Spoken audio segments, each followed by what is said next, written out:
What Davier? Shawty wanna leave me, new bitch deadlier, pockets heavier.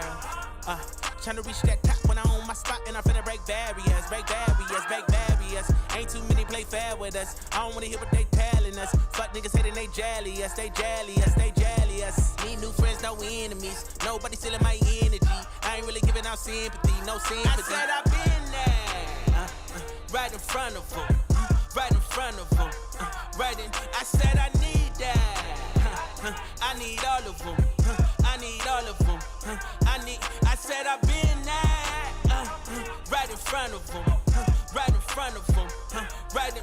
I said I need that. I need all of them. I need all of them. I need all of them. I said I've been it, trying to perfect my image, and I make this look easy. Really don't got no limits, really don't got no boundaries. High school days they clowning me, 10 years plus they crowning me. I like how that sounded me. I've been the one that's gonna run it up. Always been different since coming up.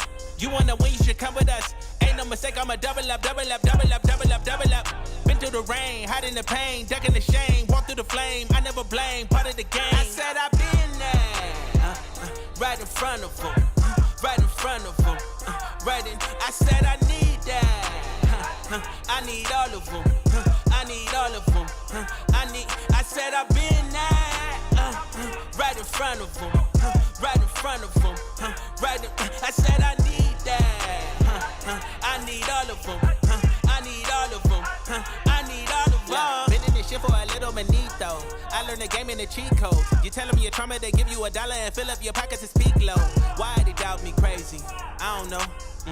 When every song is amazing, I don't know, but still like tuck low. But I still show up though, tryna fill my cup though. What's up, ho? Matter of fact, what's up, folk? Gotta watch my back cause these niggas be cutthroat. No, I don't go tiptoe, it's 10 toes down to the city, I'm big, bro.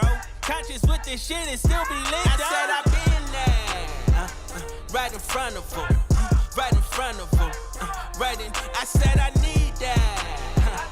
I need all of them. I need all of them. I said I've been there, right in front of them, right in front of them, right in. I said I need that. I need all of them. I need all of them. I need all of them.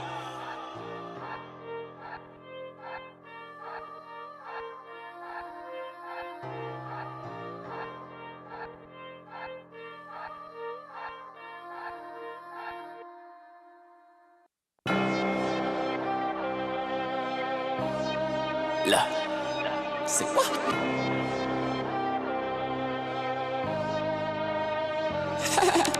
Gas up in that track car, that's a death wish. I got road rage, been burning rubber, so reckless. My mind gone, I'm probably gonna see a specialist. I got road rage, been burning rubber, so reckless. I'ma crash out. I got road rage, I've been burning rubber, so reckless. I'ma crash out. I got road rage, I've been burning rubber, so reckless. I'ma crash out. I got road rage, I've been burning rubber, so reckless. I'ma crash out. Got 100K on my wrist and my necklace. Had to get through a bag. I think they forgot I be wildin' out. I be pushing that gas. Got 'em on right when I out around. I be counting that cash. Waves on swim, so I brought me a buzz down. I'm living fast. I bought her a condo, like, what am I doing now? What am I doing now? I'm gon' stoop on Prada and Louis now. And she gotta do it now. She keeping the pole inside of the Gucci gap. That black SRT, peanut butter seats, 4G's custom kit. Ain't no fraud to me. Too legit to quit. Flying overseas, counting another meal. I got all receipts. I'm a breadwinner. I'ma keep it P. Bitches steady time. Always by my cheeks. Gas up in that track car, that's a death wish. I got road rage, been burning rubber, so reckless. My mind gone, I'm probably gonna see a specialist. I got road rage, been burning rubber, so reckless. I'ma crash out. I got road rage, I've been burning rubber, so reckless. I'ma crash out. I got road rage, I've been burning rubber, so reckless. I'ma crash out. I got road rage, I've been burning rubber, so reckless. I'ma crash out. Got 100K on my wrist and my necklace. Gotta stay focused, better move right, or go left on a mission, better pay attention. I say one word, my dog gon' get it, my dog gon' get him. Links froze, shit sound like a miss, and I won't let it miss you. Run, Ricky, run. I'm coming outside, and I'm coming to get you. I'm coming to get you. So ain't no point in switching sides. Can't let this fly. So in that corner, we gon' slide. No 9 to 5, and I don't need no alibi. You know I ride. Gas up in that track car, that's a death wish. I got road rage, been burning rubber, so reckless. My mind gone, I'm probably gonna see a specialist. I got road rage, been burning rubber so reckless. I'ma crash out. I got road rage, I've been burning rubber so reckless. I'ma crash out. I got road rage, I've been burning rubber so reckless. I'ma crash. All right. This is how it goes. I'm telling you still because if I forget to say it, somebody's going to try it. Don't come for me. Everything that I am about to report is all secondhand. It comes from a news outlet. Go get them. I ain't got the money. This is all my opinions and what the hell happened. All right. And with that, let's begin.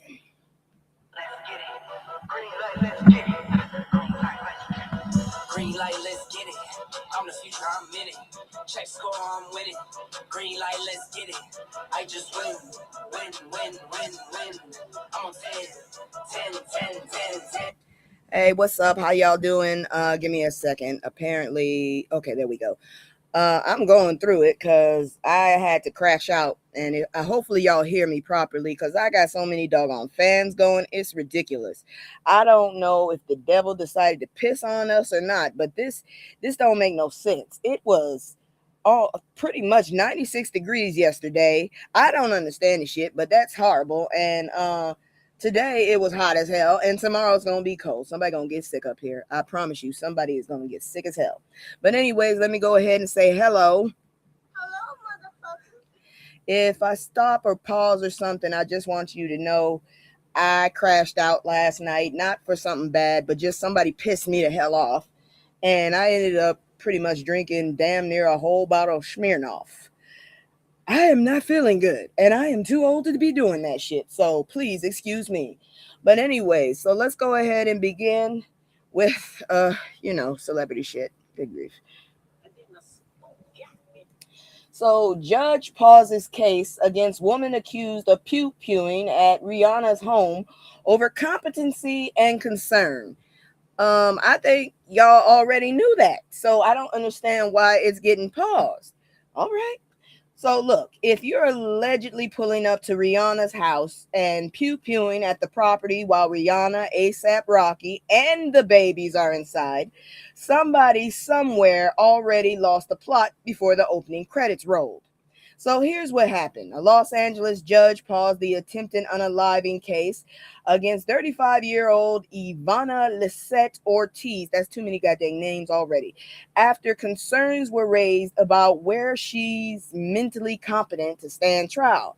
Prosecutors say Ortiz opened fire on Rihanna's home while the family was inside. Thankfully, nobody was hurt because, baby, the internet would have turned into a FEMA emergency site overnight. Now, the case is being moved to a special Hollywood mental health court where doctors will determine whether Ortiz actually understands the legal proceedings and can assist in her own defense. Her attorney basically said the court has an ethical duty to make sure defendants can participate rationally in their case. Translation: hold on, because this situation may be deeper than criminal stupidity. This whole story feels like another example of celebrity obsession gone nuclear. Some folks treat celebrities like fictional characters instead of real human beings with children, family, and actual lives. Meanwhile, half of these celebrities don't even know the names of the people they're defending them online all day. That's why I keep saying this celebrity worship culture got people spiritually hydrated and emotionally unseasoned. Also, security around celebrity homes has become a massive issue over the past few years. Between stalking cases, swatting incidents, break-ins, and armed threats, Hollywood out here looking less like Beverly Hills and more like Gotham with better lighting. Rihanna hasn't publicly commented much on the case, and honestly, she probably is busy running 17 businesses, raising babies, and trying not to deal with people acting like Batman's rejected villains. The woman accused is expected back in court June 2nd after a psychiatric evaluation. She batshit crazy. You should have seen that from her damn socials. Once that's completed. If she's found mentally incompetent, she could be sent to a state hospital until doctors believe she's fit for trial. Real talk, she shouldn't be out at all. I don't know what the hell y'all talking about. Her ass should not be anywhere near the public. And one more thing, if your first date rejection, celebrity obsession, or emotional breakdown ends with firearms, therapy immediately. Not Instagram quotes, not chosen one, TikTok therapy. TikToks. Therapy, god dang it. Get a doctor. That's all I can say. Get the damn doctor. Shit, I see a doctor on a weekly basis. I forgot because once again I crashed out last night. So yeah. Anyways. That's it with that story. We gonna move into some shit, and I'm gonna tell you right now. Tonight's story is so damn. I don't know what to tell you. It's very dark. The first half is very fucking dark. I mean, we lost some people. All right, but before we begin into that, please check out my commercial. If you like what I'm doing, if you don't like what I'm doing, let me know in the comments. Just don't get nasty, cause I got time. I really do. So with that, check my commercial. It's just me and the fam. It's just me and the fam. It's just me and the fam. It's just me and the fam. Yeah, yeah. It's just me and the fam. See my little Tay say that's my girl, that's my mascot. No one's go for hours and some hours till we pass out. Stay inside the house, turned up with the racks out. Stay inside the house, turn. All right, so I forgot. I was doing something. Okay, so Black Alabama teen's body found pew-pewed, dismembered, and burned. This story right here is pure heartbreak and rage. 18-year-old Marcavius Rumpf disappeared after leaving his grandmother's home in Eufaula, Alabama on May 7th with a friend. His family searched for him for 5 days themselves before his remains were discovered in a wooded area. And when I say horrific, I mean horrific. Authorities say his body had been dismembered, burned, and showed evidence of gunshot wounds. His mother said the family searched with no help from the Eufaula, I hope I'm saying that right, police department, including searching in the rain on Mother's. Oh Lord, she lost a baby. Damn, baby. Imagine spending Mother's Day walking through woods looking for your child while getting little support. That's enough to spiritually break somebody. His father described what was done to his son in devastating detail, saying they burned him and chopped him up after pew-pewing him. This wasn't just a murder. This sounds like hatred. This sounds personal. And before folks start with the thoughts and prayers, copy paste, speeches politicians love to recycle, like expired coupons, Black families keep saying the same thing over and over when our children go missing. Urgency feels different. Um, Attention feels different. Media coverage feels different. Law enforcement says they're investigating and asking the public for tips, but as of now, there's still no suspect publicly identified. Investigators remain on the scene. Give me a second here. Okay, where was I? All right, there it goes. Investigators remained on the scene, searched for additional remains and evidence. Now, let me say something uncomfortable. This is why community matters. This is why Black people keep talking about protecting our own neighborhoods, supporting our own people, and building systems where we don't feel abandoned every single time tragedy hits. Because too many Black families end up becoming their own search parties, their own investigators, and their own therapists, not to mention their own press secretaries while grieving. And social media, half the timeline is busy debating celebrity wigs and podcast drama while this family is trying to bury a child. A GoFundMe has reportedly been set up to, hey, Joker, has been set up to help with funeral costs, therapy, and expenses for the family. Prayers for Marcavius Rumpf and his loved ones, because this story is beyond disturbing. Oh my God, that was disgusting. Whoever did that shit just you got you might want to go to church real quick. That's all I'm gonna say. You really might want to go to church as fast as you can, because this level of hate is not right. And you took that baby around Mother's Day. That is disgusting. That is absolutely disgusting.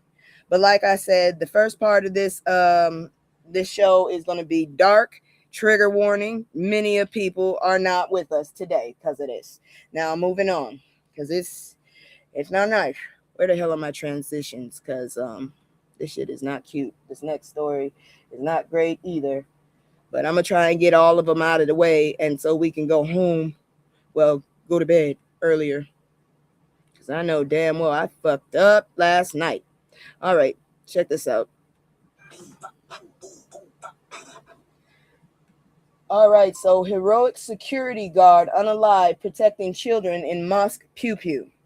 Now, this right here, heroism, real heroism.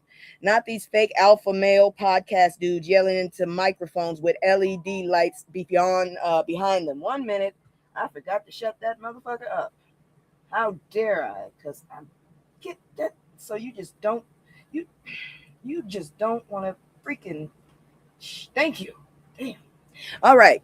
Anyways, a security guard named Amin Abdullah was unalive protecting children and staff during a mass pew-pew at the Islamic Center of San Diego. Officials say he literally positioned himself between the gunmen and the people inside the building while children were attending classes. San Diego police said his actions were prevented an even larger tragedy, and community members are calling him a hero because honestly, what else do you call a man who knowingly stood in danger so children could escape safely? The fundraiser description basically said those children are alive because Amin did his job. Whew. And let me say this respectfully. Stories like this remind people that real courage rarely looks flashy. Real courage usually looks like ordinary people making impossible decisions in terrifying moments. This shit is getting to me. Meanwhile, politicians stay arguing online like the WWE commentators, while regular folks are out here sacrificing themselves to protect communities. And he's one of them. That is so sad. Yeah, it's getting to me. Fuck. The pew-pew itself happened Monday at the Islamic Center of San Diego. Amin Abdullah was one of the 3 people unalived. Authorities still haven't released all the victims' identities publicly yet. Now, here's the beautiful part. In the middle of the tragedy, the community came together fast. A fundraiser launched by CARE reportedly raised over $1.6 million toward helping Abdullah's children and covering the burial cost. It's getting to me. It's getting to me. That's what community is supposed to look like. Not arguing about celebrities pretending to care every election cycle before disappearing back into gated communities and tequila brands. Actual community support. Security guards rarely get that respect they deserve until something terrible happens. Shit, I worked as a security guard. It's not a great job.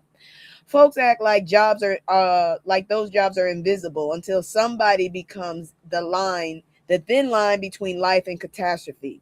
May Amin Abdullah rest in peace.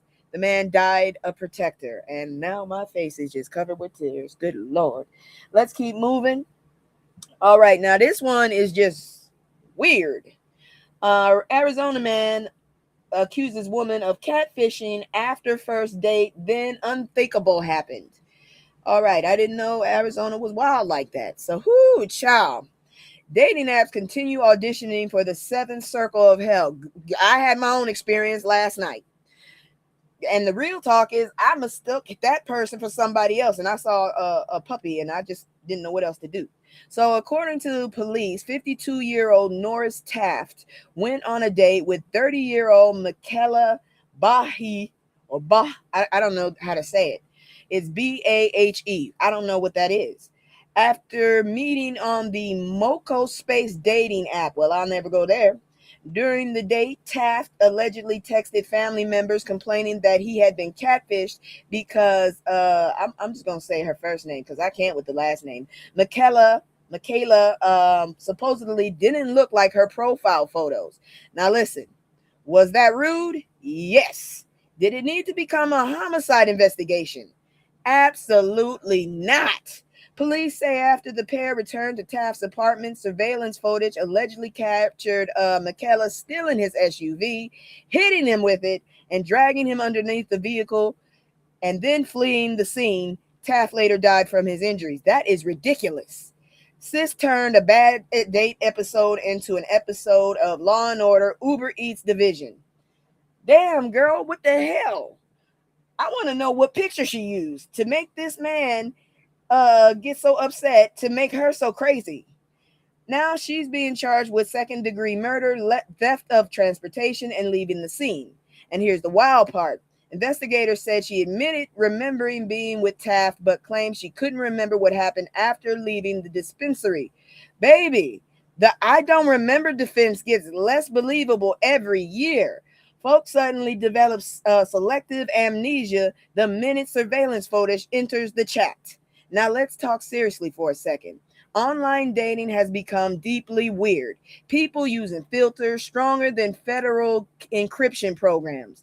Neck up photos from 2012, profile bios written like job applications. Everybody pretending they love hiking when they really love mozzarella sticks and staying indoors watching crime documentaries. I hate hiking. I never had said I liked hiking. And but even with that, all of that, rejection does not equal violence. Also, can we retire the idea that people owe strangers romance because somebody bought dinner? Some folks take rejection like it's an assassination attempt against their bloodline. And gentlemen, maybe stop texting your nephew during the date, calling the woman catfish. That probably didn't help either. So, whole situation feels like two red flags collided head on at a full speed. Lord, at least my shit didn't end like that. I just hung the fuck up and blocked shit. I'm like, fuck, that was too much of a damn drama for me. I ain't got time for it. Moving on, because we got to get out of this one. There's a shit. How does that keep happening? I can't wait to tell you about that. But moving back, all right, let's try that again. And now I gotta make it big. All right, so ICE director blames 2-year-old child's unaliving on mother whom ICE deported. Now, how does that happen? So this story made my blood pressure tap dance. A 2-year-old child named Orlin Hernandez Reyes died after allegedly suffering horrific abuse while staying with relatives after his mother, Wendy Hernandez Reyes, was deported by ICE. And instead of leading with compassion, ICE officials publicly blamed the mother. According to reports, Wendy came to the United States fleeing violence while pregnant. Later, she was detained in Alabama and deported back to Honduras during the Drumpf administration's immigration crackdown. She reportedly begged officers to let her son leave with her, but says those pleas were ignored. Her child stayed with relatives, including an uncle now accused of brutal abuse and unaliving. Authorities say the little boy suffered broken bones, burns, SA, that's disgusting, and repeated beatings before dying unaliving from blunt force trauma. Whew. And that baby was 2. Instead of asking why safeguards failed, why no follow-up checks existed, or why vulnerable children get left in unstable situations during deportation, officials blamed the grieving mother. She wasn't even there. There was a reason for her asking to get her child with her. That's the part that's making people furious. Now, listen carefully. Hold on. All right, so regardless of somebody's immigration status, basic humanity should still apply. A child's safety should matter more than political talking points and campaign slogans screamed at rallies by people wearing matching red hats like an angry Target employee convention. I hate Target. The article points out something important too. Federal law doesn't require ICE to check on children left behind after parents are detained. So children can basically disappear into unstable situations with very little oversight. And this is bigger than one case. Families separated by deportation policies often face poverty, trauma, exploitation, foster care systems, and abuse risks afterwards. Meanwhile, politicians treat immigration like football teams competing for outrage points on cable news. A 2-year-old is dead, a mother is grieving from another country, and the government response was finger pointing. I tell you, I don't like this country. I really don't. I'm so sick of it. That's ice cold, pun intended. Okay. I hope they all fall on ice again, god dang it, and break the butt bone. Shit, get on my last nerves. Like I said, trigger warning, all of these stories so far are dark. So if you don't want dark, I think you should come back in about 2 stories. Oh shit, let me go back. Because this is ridiculous. 3 stories. All right. Because I don't know what the hell I'm leaning on to make this shit keep doing that. But elderly woman dies after altercation with worker at Indiana Tim Hortons. What the hell is wrong with folks? This week has been horrible. Now, this story right here is why customer service workers are exhausted, underpaid, and one rude interaction away from spiritually clocking out forever. A 75-year-old woman named Anita Grayson died after a physical altercation inside a Tim Hortons in Fort Wayne, Indiana. What the hell is a Tim Hortons? According to reports, Grayson came into... Oh, it's a restaurant. Grayson came into the restaurant angry over a drive-through order, allegedly started berating a 17-year-old employee. Baby, not the teenager making minimum wage over donuts and coffee. Police say a 20-year-old shift leader stepped in and tried to stop the situation from escalating. Investigators say the employee placed her hands on Grayson to keep her from reaching the younger worker. Then things allegedly turned physical. Authorities say Grayson shoved the shift lead and hit her in the face before both ended up on the floor during the struggle. God dang. And this is why I keep saying folks out here treating service workers like emotional punching bags. That's why I refuse to work at one of them motherfuckers ever again. I've worked in food service. It is horrible. These employees are not therapists. They are not your grandchildren. They are not your marriage counselors. They just trying to survive a shift without somebody throwing hot coffee and trauma at them. Now, before the internet starts turning into Judge Judy University, police have not determined the exact cause of the death yet. That's important. No arrests have been made, and investigators are still reviewing surveillance footage and waiting on the medical examiner's findings. She might have had a heart attack. Who knows? So right now, everybody online is pretending to be CSI TikTok edition. Needs to calm down. But let's be real for a second. Customer aggression has gotten absolutely ridiculous since the pandemic. Folks will threaten workers over nuggets, scream over coupons, throw drinks over mobile orders, and act like not getting extra ranch is a civil rights violation. Look, the most I just did was text somebody like, so you just gonna keep my shit like that? All right. Meanwhile, these businesses got skeleton crews, stressed out teenagers, broken ice cream machines, and one manager trying to hold the whole building together with prayer and expired training videos. I blame part of this on culture that rewards public disrespect. People record workers, humiliate workers, curse out workers, then upload it online looking for applause from strangers named Big Truck 420. And also, can we please stop fighting employees over food, especially at 75 years old, Auntie? Your blood pressure and your knees should not be risking it all over a drive-through misunderstanding and a stale cruller. The case remains under investigation. I'm telling you, shit is ridiculous out here. Fuck. And then people wonder why I don't come outside all the time. Moving on, because it gets worse. What did I... God dang it. What the hell am I leaning on? Jesus. All right. So, what the hell did I just say last time? What the hell did I just say last time we was up here? Birthday trip to Jamaica turns deadly after New York woman sends desperate final text. I seen a couple. They're both black. This story feels like the beginning of a true crime documentary where everybody in the family already knew something wasn't right.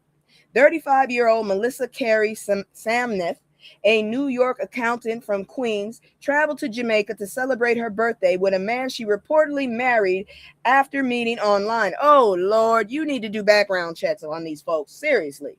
Days later, she was found unconscious outside a hospital with severe blunt force injuries to the head. And before she was found, she reportedly sent terrifying messages to the family members, begging for help, including one message that saying, "I need you to call the cops." Whew. Police say her alleged husband, Dane Watson, dropped her off at the hospital, then disappeared afterwards. Authorities later found blood and personal belongings believed to belong to Melissa inside a home investigators suspect was connected to the attack. Now, here's the part that stands out to me. Family members reportedly questioned the legitimacy of the marriage from the beginning. And honestly, sometimes family members can sense danger before love-drunk people can. Lord knows, it's for real. Listen, online relationships are not automatically bad, but, some folks are out here marrying people they barely know because the person said good morning, beautiful, consistently for 3 weeks and posted one Bible verse with a Jamaican flag emoji. No, ma'am. Authorities say Watson disappeared for nearly 3 weeks before family members eventually helped turn him over to police because they feared for his safety. As of now, formal charges reportedly haven't been announced publicly yet, and the investigation is still ongoing. And can we talk about how terrifying it is being isolated in another country during a dangerous situation? Your support system is far away, different legal system, different police response, limited resources. That vulnerability is real. And I keep telling y'all, if you're going to go overseas away from your people, please bring a friend, at least somebody. They don't have to be with you 24/7. Just someone close enough to come in and mollywop on that motherfucker if they doing something to you. Melissa's loved ones described her vibrant, adventurous, and full of life. A GoFundMe reportedly raised over $17,000 to help her family with memorial expenses. Ladies, and honestly everybody, please do thorough research before relocating, traveling, marrying, or financially tying yourself to somebody you met online. Chemistry is cute. Survival is cuter. And brothers too. Stop ignoring red flags because somebody fine and can spell entrepreneur. Damn it. I'm sick of y'all doing that shit. Can you please think about your health? It is terrifying. God dang it. This shit is ridiculous. I think my damn computer is I'm glad I didn't have my camera on for the damn next story because I would have been pissed. But let me finish what I was trying to say. This is ridiculous. Y'all need to, if you're going overseas with somebody, please bring a friend, a relative, somebody who kind of wants to go with you. Just for your safety, damn it. Just for your safety, because this is ridiculous. People go and think they're about to have a great time and never come back. Then you got to figure out how to get your family member back from whatever country they done gone to. And hope that they speak English as well. Because that's a whole nother hill you got to climb over. But anyways, continuing on, because this shit doesn't get any damn better. Whew.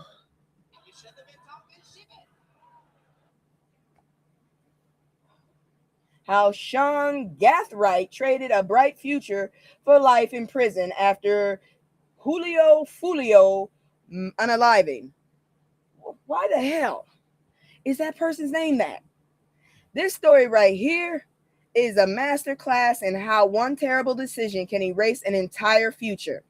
Sean Gathright was described as an ambitious Jacksonville teenager with a power washing business. The boy had a business that is so great. Plans for real estate investments and interest in photography and entrepreneurship. People who knew him called him a good kid with no known gang ties.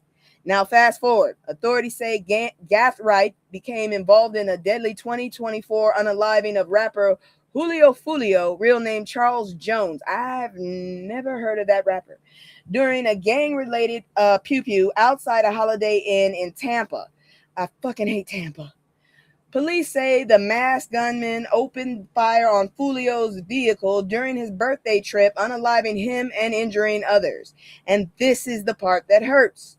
The jury found Gathright guilty of first-degree unaliving and conspiracy charges after only 8 hours of deliberation. Juries recommended life without parole. The article says he openly wept in court after hearing the verdict. I would too, because reality finally sat down at the table. Now he's 20. Hold on, let me get back up here. 20 years old and will likely spend the rest of his life behind bars. This is why I keep saying black boys are being recruited into self-destruction younger and younger.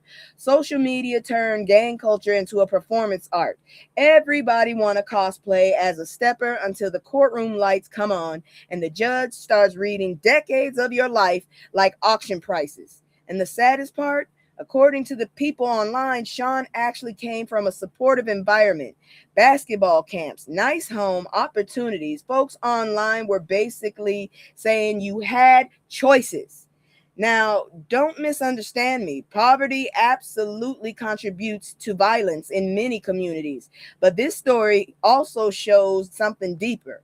Some young men are chasing validation, image, clout, and belonging harder than purpose. Meanwhile, record labels, internet beef culture, and viral diss tracks keep monetizing Black Death like it's a streaming category.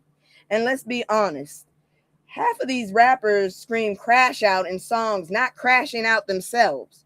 They got security, lawyers, accountants, and gated communities while teenagers end up carrying the consequences. One decision, one night, one moment trying to impress the wrong people. Now your entire life belongs to the state. That is fucking devastating. This man could have been so much, just too much potential. All right, now this next one is gonna piss folks off, but I warned y'all. I fucking warned y'all about this shit. It came with that ugly ass bill. I told y'all not to vote for this motherfucker. Now everybody's got to suffer. God dang it. Here we go, because this shit ain't even right. What's going on over there? And so, surprise, surprise. Millions have lost ACA insurance due to cost spikes. What is ACA? What y'all apparently thought was cool to call Obamacare. I didn't know that was derogatory. I thought it was a great idea, but then I came to find out that was derogatory. So it's the Affordable Care Act you bastards apparently didn't want to keep. Baby, healthcare in America continues to sound like hostage negotiations with paperwork. A new report says millions of Americans are losing Affordable Care Act coverage or skipping insurance entirely because premiums and deductibles have skyrocketed after key subsidies expired. This man is trying to kill us. I told y'all, I hate this country. That orangutan is trying to kill us all. So the report says enrollment could drop. Anyways, let me go back up. Translation, people can't afford to stay alive comfortably. The report says enrollment could drop from 22.3 million people in 2025 to as low as 16.5 million in 2026. Nearly 5 million people may become uninsured because costs got too high. And look at these numbers.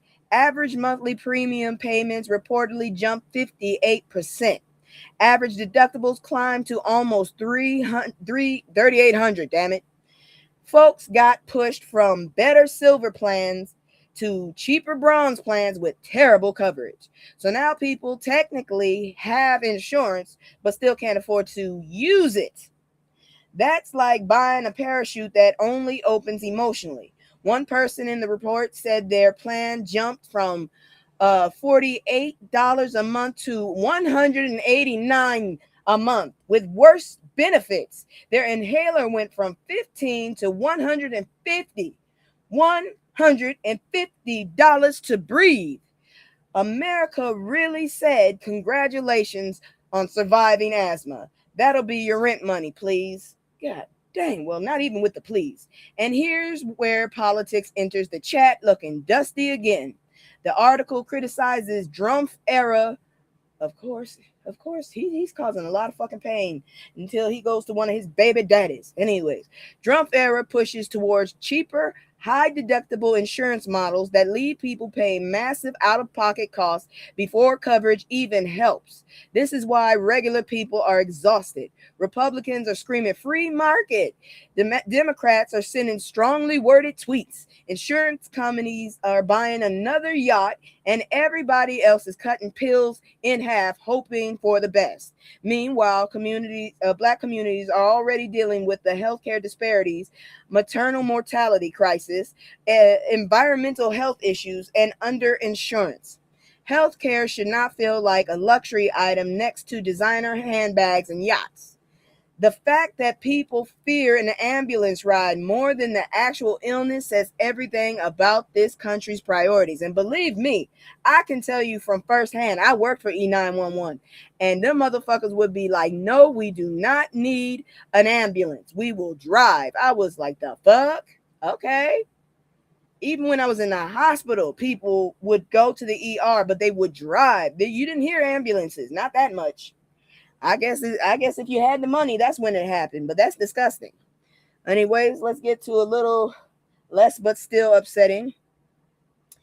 So now this story right here is an important conversation. Polls show young black men are frustrated, not disengaged from politics. Now, a new poll focused on black men ages 18 to 45 found that most still believe voting matters. 92% said voting is important, but many also feel disconnected from the political system because they don't see meaningful improvement in everyday life. And honestly, a lot of brothers are saying, okay, cool, we voted. Where's the affordable housing? Where's the wages? Where's the opportunities? They went with the orangutan. The orangutan has all of those bitches, and he's trying to get us back in the field. I promise you. The study looked at black men in states like Michigan, Georgia, Pennsylvania, North Carolina, Mississippi, and South Carolina. Researchers found many younger black men feel politically misunderstood, not politically absent. That distinction matters because mainstream media loves turning black men into either one, guaranteed Democratic voters, or two, MAGA caricatures. Meanwhile, most black folks are sitting somewhere in the middle trying to survive inflation, rent, layoffs, and overpriced eggs. Again with the eggs. The poll found many black men still lean left politically, but are skeptical of both. A lot identified more with family value conservatives than hardcore MAGA politics. And can I say something controversial? A lot of black voters are tired of being emotionally manipulated every election cycle with celebrity endorsements. Nobody cares which millionaire actor suddenly discovered racism during election season from their mansion in Calabasas. I've never been to Calabasas. I see how it's spelled. I wouldn't want to go. People want results.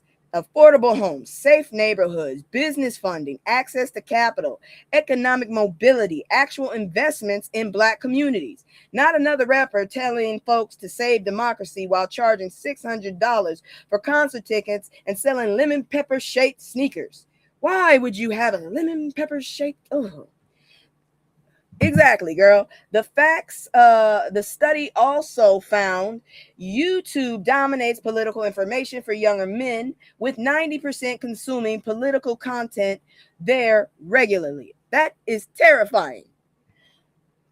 But which honestly makes sense because cable news feels like watching rich people argue outside a CVS pharmacy. I hate that shit. I hate being behind a senior citizen in CVS. But there is danger too. Social media algorithms reward outrage, conspiracy theories, fake alpha male gurus, and division. So people gotta stay informed without getting radicalized by a dude live streaming from a rented Lamborghini. Bottom line, black men are paying attention. They're frustrated. They still care, but symbolic speeches and election year pandering ain't enough anymore. I'm so sick of this shit. It's every day. I just feel like, every day, every fucking day. I hate this country. Almost every day I say that shit, and it's ridiculous. Moving on. Black lawmakers fear local governments could be next in redistricting push. Duh. So now this story here deserves attention because a lot of black folks don't realize elections can be manipulated long before they cast a vote. Black lawmakers and voting rights advocates are sounding alarms after a recent Supreme Court ruling weakened another part of the Voting Rights Act. I wish there was a rule they couldn't touch the damn Constitution. Like you could add amendments, but you can't take anything out anymore. Fuck. Voting Rights Act that were historically used to challenge discriminatory voting maps. Translation: some states now have more room to redraw districts in ways that could dilute black voting power while pretending it's just politics. And baby, the South wasted no time. According to reports, at least 17 lawsuits have already been filed over state and local voting maps since the ruling, mostly in Republican-led southern states. See, this is why older black folks always tell people voting rights are never finished business. Every few years, somebody in power tries to remix democracy like a bad DJ set. The Congressional Black Caucus says as many as 19 of its members could be affected by these redistricting fights. Meanwhile, experts warn nearly 200 Democratic-held state legislative seats may be vulnerable too. And before somebody says, well, both parties gerrymander, yes, politicians across America love drawing voting maps like toddlers using crayons during a sugar rush. But historically, black voters specifically relied on voting right acts protections to challenge maps that erased or weakened our political influence. That protection is getting weaker. Huge deal. Experts say some municipalities may justify map change using political priorities instead of openly racial explanations. Basically, oh no, we're not targeting black voters. We're just accidentally rearranging every black neighborhood into 6 random districts shaped like chicken nuggets. I hate chicken nuggets. I do. Sure, Jan. Sure. Georgia already started moving aggressively on redistricting. Mississippi is facing lawsuits too.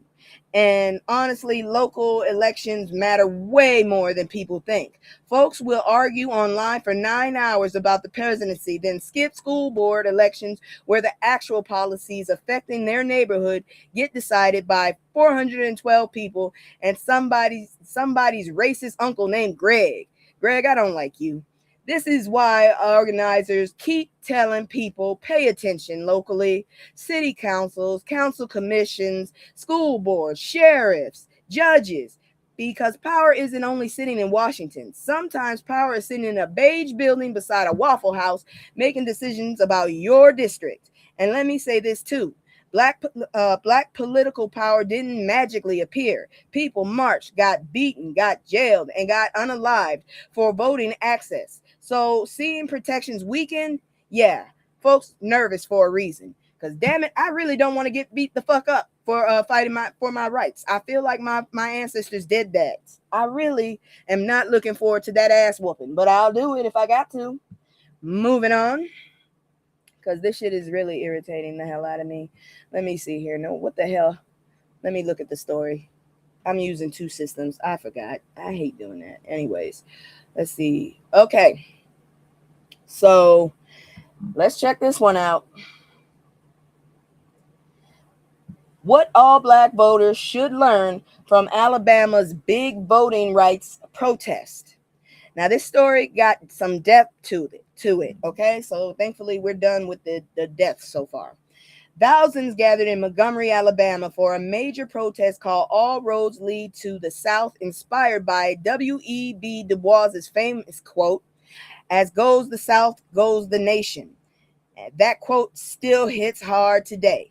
The protest focused on voting rights, congressional redistricting, and efforts many believe are weakening black political representation. Organizers want to push back against Project 2025 related agendas and remind people that the fight for representation never stopped. Now listen, a lot of people outside the South love talking about Southern black folks like we're trapped in a Tyler Perry emergency scene with humidity and racism. But the reality is the South has always been central to black political movements, civil rights movements, the South, voting rights battles, the South, black church organizing, the South, boycotts, The South. Cultural influence, baby, please. Half of America's music, slang, food, style, and rhythm came from Southern black folks, while everybody else pretended they invented seasoning. Like I said, I went back down south. My mama introduced me to a damn seasoning called Slap Your Mama, and I feel kind of way using it, but the damn woman introduced it to me. All right, but anyways, the article talks about how Southern black communities historically organized and demanded freedoms that later benefited marginalized groups across the country. And that's facts. Meanwhile, some people online act like activism only counts if somebody tweets it in all caps with a blue check mark and a podcast mic.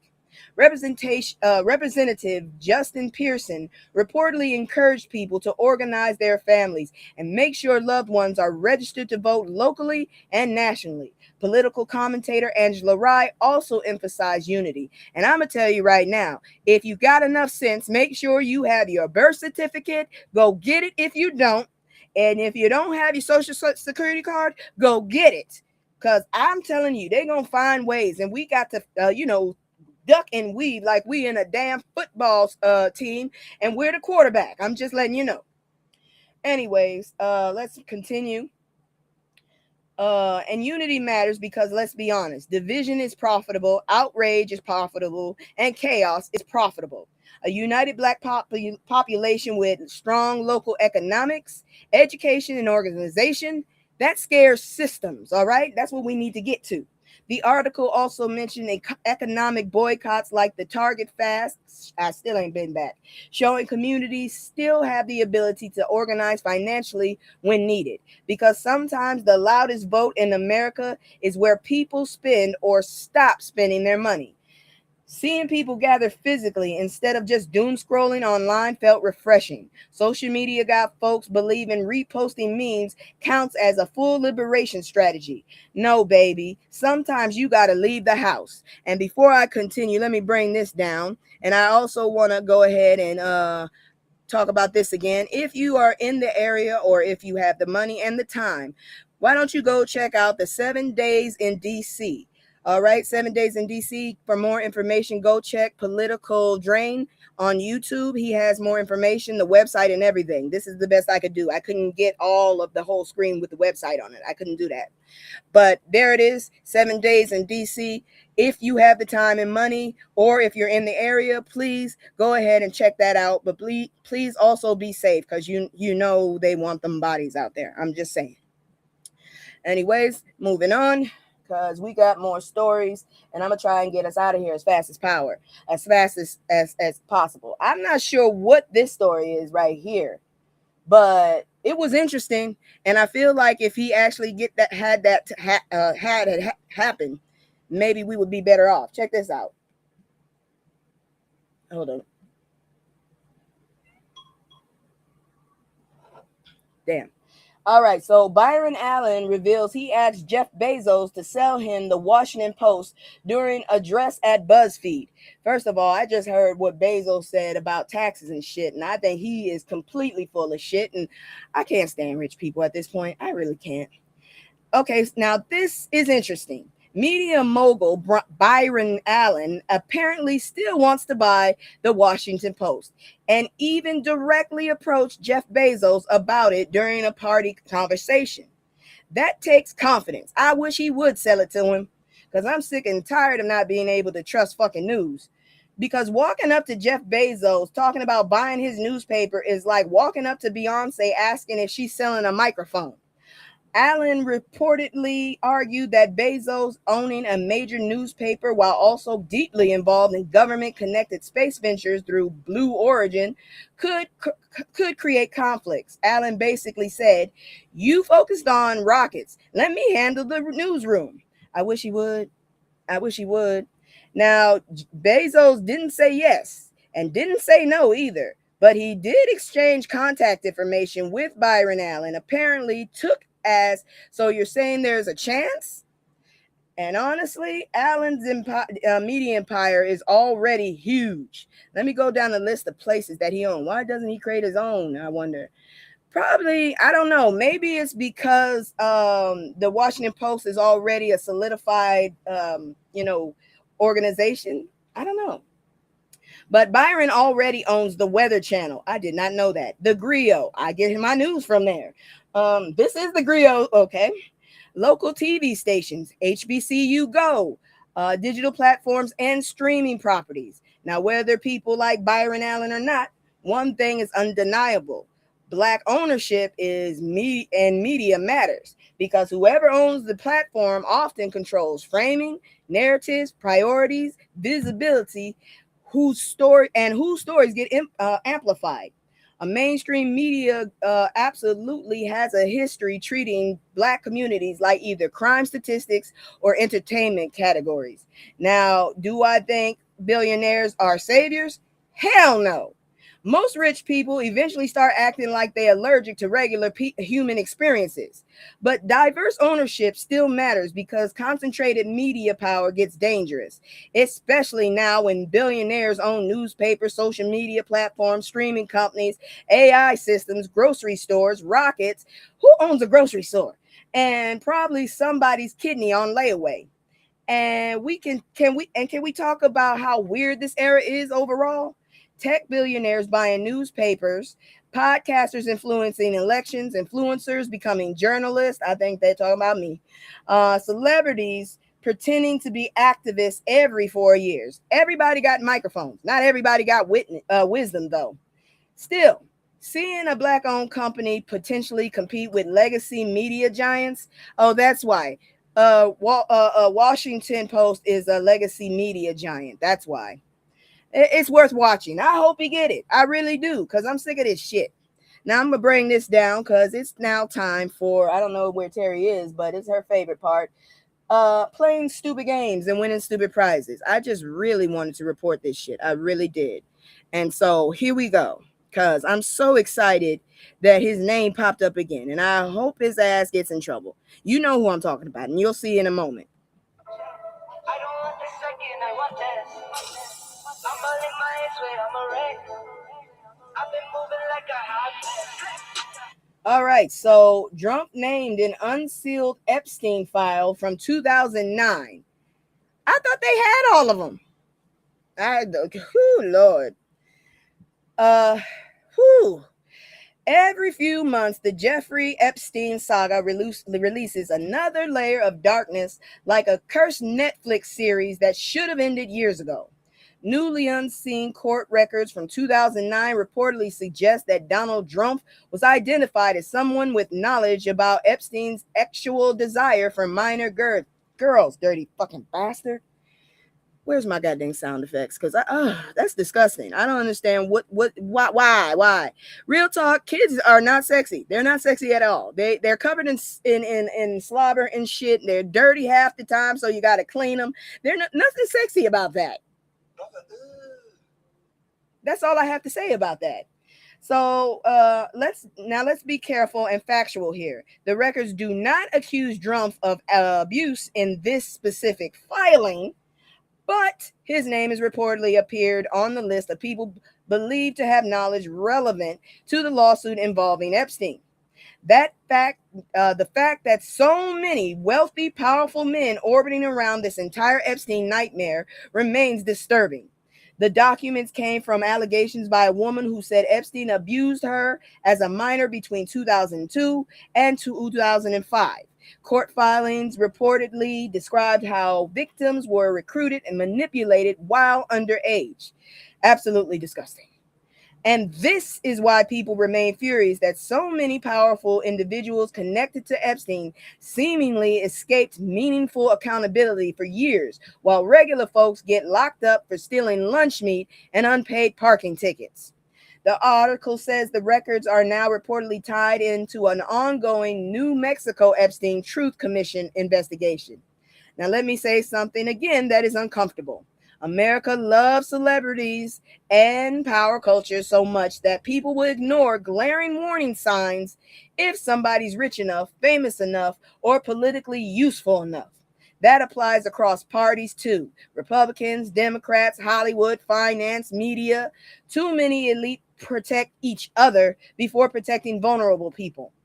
Anybody still blindly worshiping politicians in 2026 like they're superheroes concerns me deeply. These people work for the US, not the other way around. Also, every new time new Epstein records drop, social media immediately turns into conspiracy Olympics with folks connecting yarn to bulletin boards like Walmart, Batman.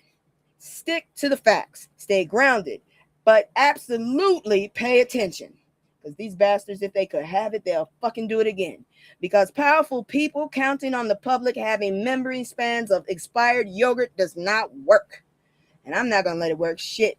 I didn't even know who the fucker was until this shit, and I'm never going to let them forget. Moving on. This video, I don't know, but it was great. And actually, I think we are not in this moment. I don't think we're in stupid games yet. I just wanted to lift us up, I guess. So I want to talk about this video right here, though. So a video of a white man scolding his son for using the N-word goes viral. Okay, now this internet moment sparked a whole debate. A viral video showed a white father confronting his son after allegedly calling black children the N-word while they were outside playing together. Where the fuck did you get the word? And the father, he was not having it. According to the video, the dad immediately made the child apologize after hearing what happened. At one point, he reportedly said, Who'd you call the N-word? Get your ass over there and apologize. I love it. I love it. That's what you do. Now, here's what stood out to me. The black mother involved reportedly reminded the child that he had previously been welcomed into their home and treated kindly. She basically asked, what changed? And that's the real question. Because racism isn't genetic, it's learned. Kids absorb language, attitudes, fears, and biases from somewhere around them. Like I said, where did he get it from?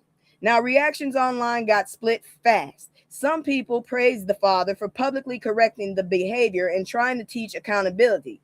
Others criticized how he handled it. And of course, the internet being the internet, racist trolls showed up too, sounding exactly like people who think seasoning is too spicy. Personally, I think accountability matters, definitely. Too many parents accuse bad behavior with boys will be boys. He didn't mean it. I hate that. I hate hearing that shit. And he's just joking. Nah, words matter, especially that word, considering the history attached to it. Now, do I think humiliating a child publicly is hold on, give me a second here. Do I think that publicly I'm lost. Where the hell is my shit? Okay, let me get down. Okay, there it is. Now, do I think humiliating? I told you I have a script because I'll forget all this shit. Now, do I think humiliating children publicly always fixes prejudice? Not necessarily, but ignoring it definitely doesn't. And a lot of racism survives because families quietly tolerate it at dinner tables, group chats, holidays, and jokes instead of correcting it early. Meanwhile, black kids we often learn very young that they have to manage how all other people see them just to stay safe. That's emotional burden that is real. And also, side note, parents need to monitor their kids consuming online because half of these little boys are getting radicalized by racist streamers, toxic influencers, and rage bait content before they're even old enough to parallel park. I hate parallel parking. The algorithm raising some of these children. The algorithm is raising some of these kids now. And baby, the algorithm does not have morals. I done seen some shit online that ain't even, I was like, why haven't the cops gotten into this shit yet? Why? Please tell me. All right, now this is the part, this is it. Terrorism. Somebody's terrorizing us again.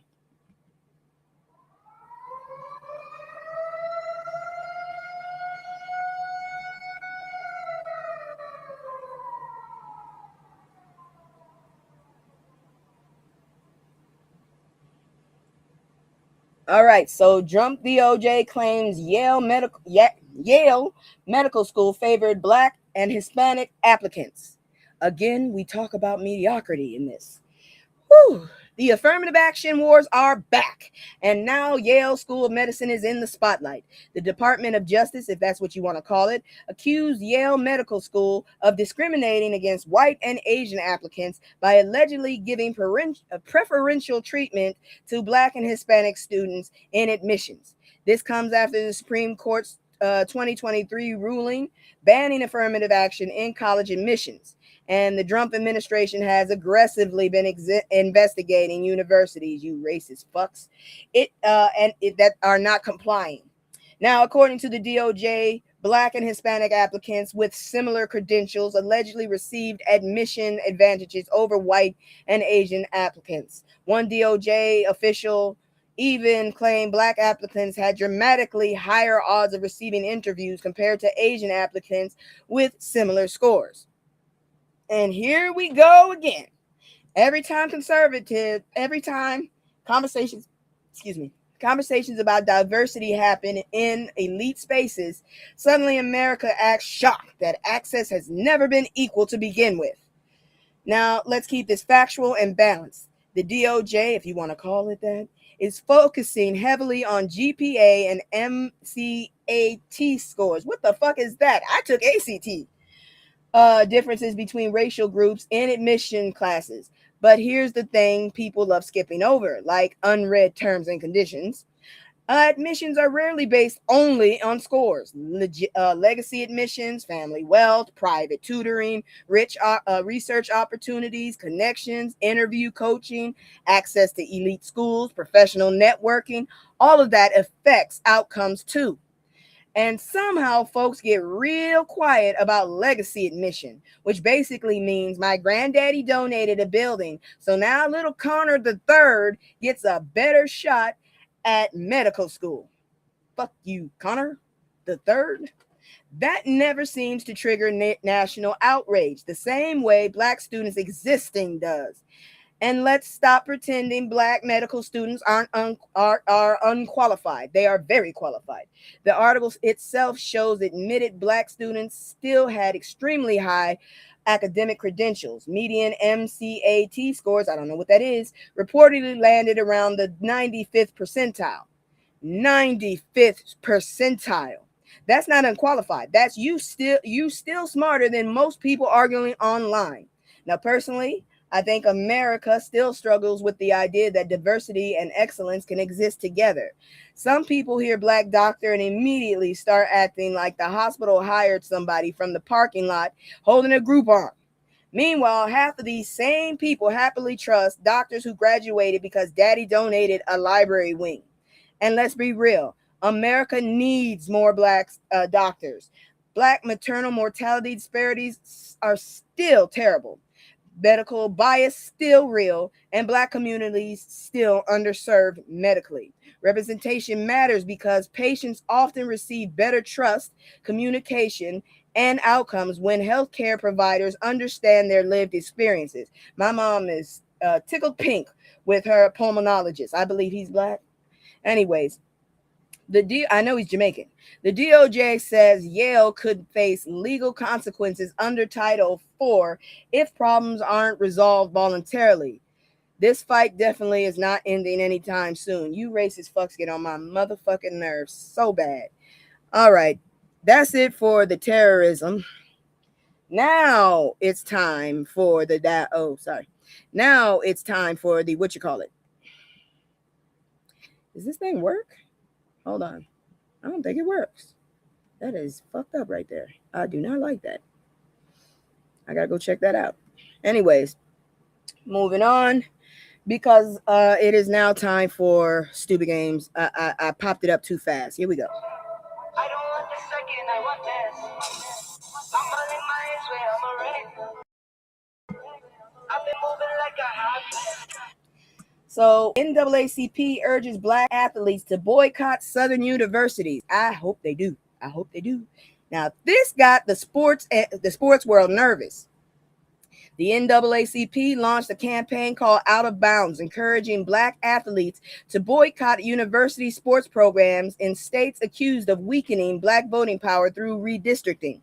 And baby, if Black athletes ever collectively pulled back from Southern powerhouse schools, whew, some of these programs could collapse faster than a lace front in Florida humidity.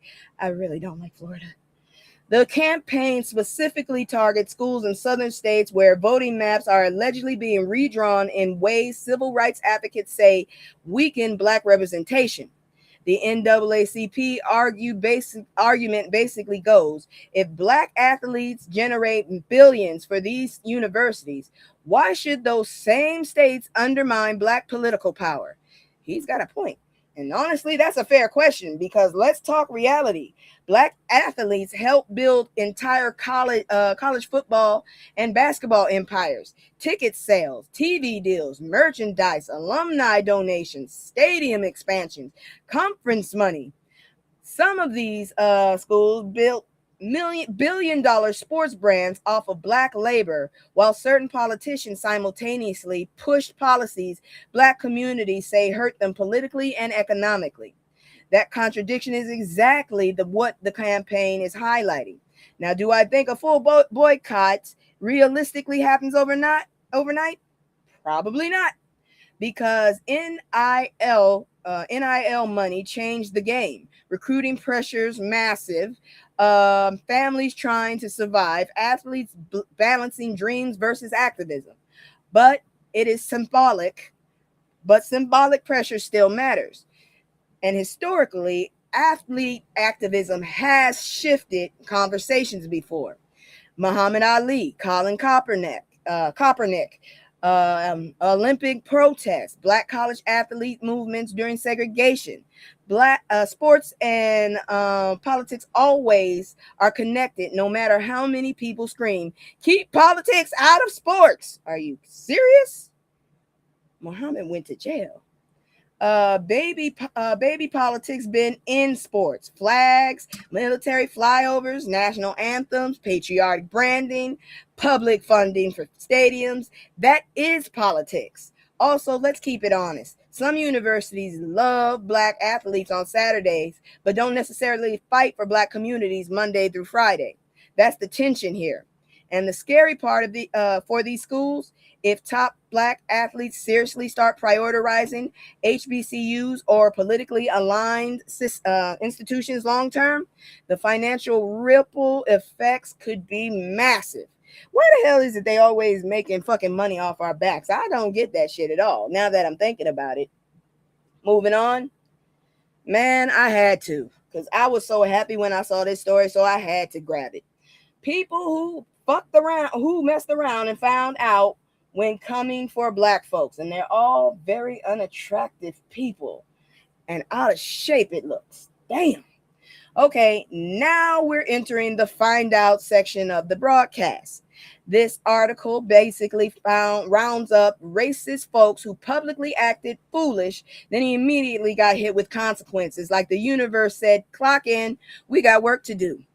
First up, a man named Dalton Etherly, or whatever the fuck his name is, reportedly known online as Chud the Builder, built a social media following off of public confrontations with Black people and racist behavior. Well, according to authorities, that dumbass is now facing attempted murder charges after allegedly pew-pewing a Black man outside a Tennessee courthouse during altercations. When are these fucking things are going to stop? And baby, his bond? $1.25 million. Now, suddenly, all the internet bravado is turning into, can somebody put money on my books? Authorities say he could face 15 to 60 years in prison. And here's the irony. Reports say he's also been arrested days earlier for being disruptive in a restaurant. See, this is why folks got to stop mistaking the internet attention for invincibility. Social media done convinced some people they're starring in an action movie when really they are one bad decision away from eating bologna sandwiches in county jail. I hate bologna. The article gave us a second story that honestly felt like a cartoon. A Black man in North Carolina noticed a sinkhole forming near the road and tried warning drivers. I saw that shit. One white driver reportedly responded by flipping him off instead of listening. Well, the same driver immediately drove straight into the sinkhole afterwards. Now listen, Nobody got seriously hurt, thankfully. But if that ain't the quickest example of God don't like ugly I've seen this month. And honestly, racism got people acting deeply unserious. Somebody literally tried warning you about danger, and your first instinct was disrespect. That's pride mixed with stupidity, a dangerous casserole.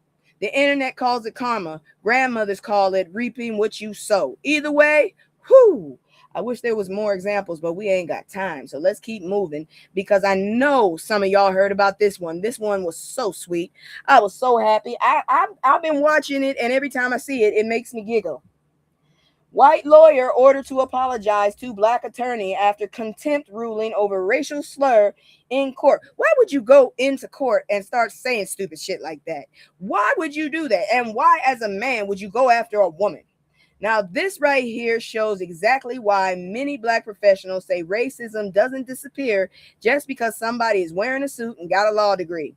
A white Texas attorney named Michael Phillips, don't care if I'm saying his name right, was held in contempt after using a racial slur multiple times during a custody case involving black attorney Brenda DeRuin.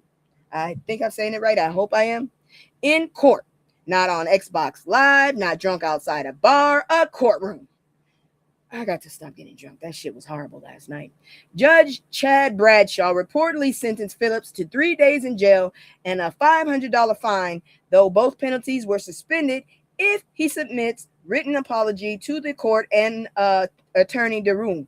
Okay, first of all, I didn't like that shit at all. Why would you do that? He said it multiple times. Now, Phillips claimed he wasn't using the language hatefully. What the fuck? And what he said was merely referencing testimony or evidence during arguments. The judge basically said, yeah, no. Black professionals get exhausted having to constantly prove they deserve basic dignity in spaces they worked hard to get to. Attorney Brenda DeRuin later said black women lawyers should be able to advocate for clients without being subjected to racially charged behavior that undermines professionalism. Baby, at this point, I think professionalism left out the door once this jackass got in the first time. I have never seen unprofessionalism so much in my life. And that's even in a professional set or surrounding. I'm like, what the fuck are y'all wearing?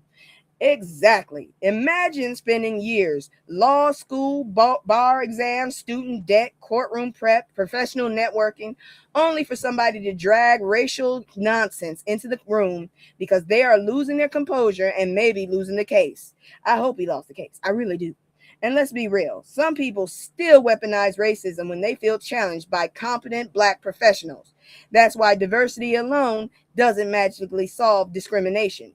You can integrate buildings all day long. Doesn't mean minds integrate too. And also, can we discuss how certain folks have always claimed I didn't mean it that way? Why did you say it? Baby, racism, not a magical spell where intent erases impact. If you accidentally keep saying racial slurs professionally, maybe your internal thoughts need auditing too. The courtroom should be about justice, not racial hostility disguised as legal strategy. What the fuck? Moving on. And yeah, I was right. I wasn't right. There's another death. Check this one out. It's kind of sad too. But at least the family is getting retribution. Why is it always there? Louisiana police beat unarmed black man to death and attempted a cover up. Now his daughter will receive a historic $5 million settlement. Good for her. This story still breaks people's hearts years later. Ronald Green, I remember him, an unarmed black man, died after Louisiana state troopers brutally beat, dragged, tasered, and restrained him during a 2019 traffic stop. And the horrifying part, authorities initially told his family he died from a car crash. I think I reported about that. That turned out to be false. Body cam footage later leaked showing Green alive after the crash, pleading, "I'm your brother. I'm scared." The footage reportedly showed officers shocking him repeatedly, choking him, dragging him face down, and leaving him restrained in the dirt for over 9 minutes while injured. Fucking that is absolutely horrifying. And For 2 years, officials allegedly concealed these details about the violence, omitting the tasers and even force from reports while telling the family he died on impact. That's the part people cannot move past. Not just the violence, the cover-up. Now, Ronald Green's family received a historic $5 million settlement from Louisiana State Police and local authorities. Good. But let's be honest. No amount of money replaces somebody's child, brother, father, or son. And accountability still limited. Some officers only receive misdemeanor outcomes. Some charges dropped entirely. That's disgusting too. Which is exactly why communities continue demanding police accountability and transparency, because people are tired of watching body cam footage expose one story while officials' reports tell something else. Let me say this too. The leaked footage changed everything. Without video, who knows if the public would have even learned the truth. That's why independent journalism matters. That's why public pressure matters. And that's why transparency matters. And honestly, Black Americans are exhausted from seeing the same cycle. Violent incident, official denial, leaked footage, public outrage, partial accountability. Move on. Wash, rinse, repeat. Ronald Green's mother and children fought for years to uncover the truth. And sadly, too many Black families understand that kind of fight all too well. So, oh Lord, that's it for, fuck around and find out. We're going to go ahead and move on to I ain't even joking, it's a very history heavy section.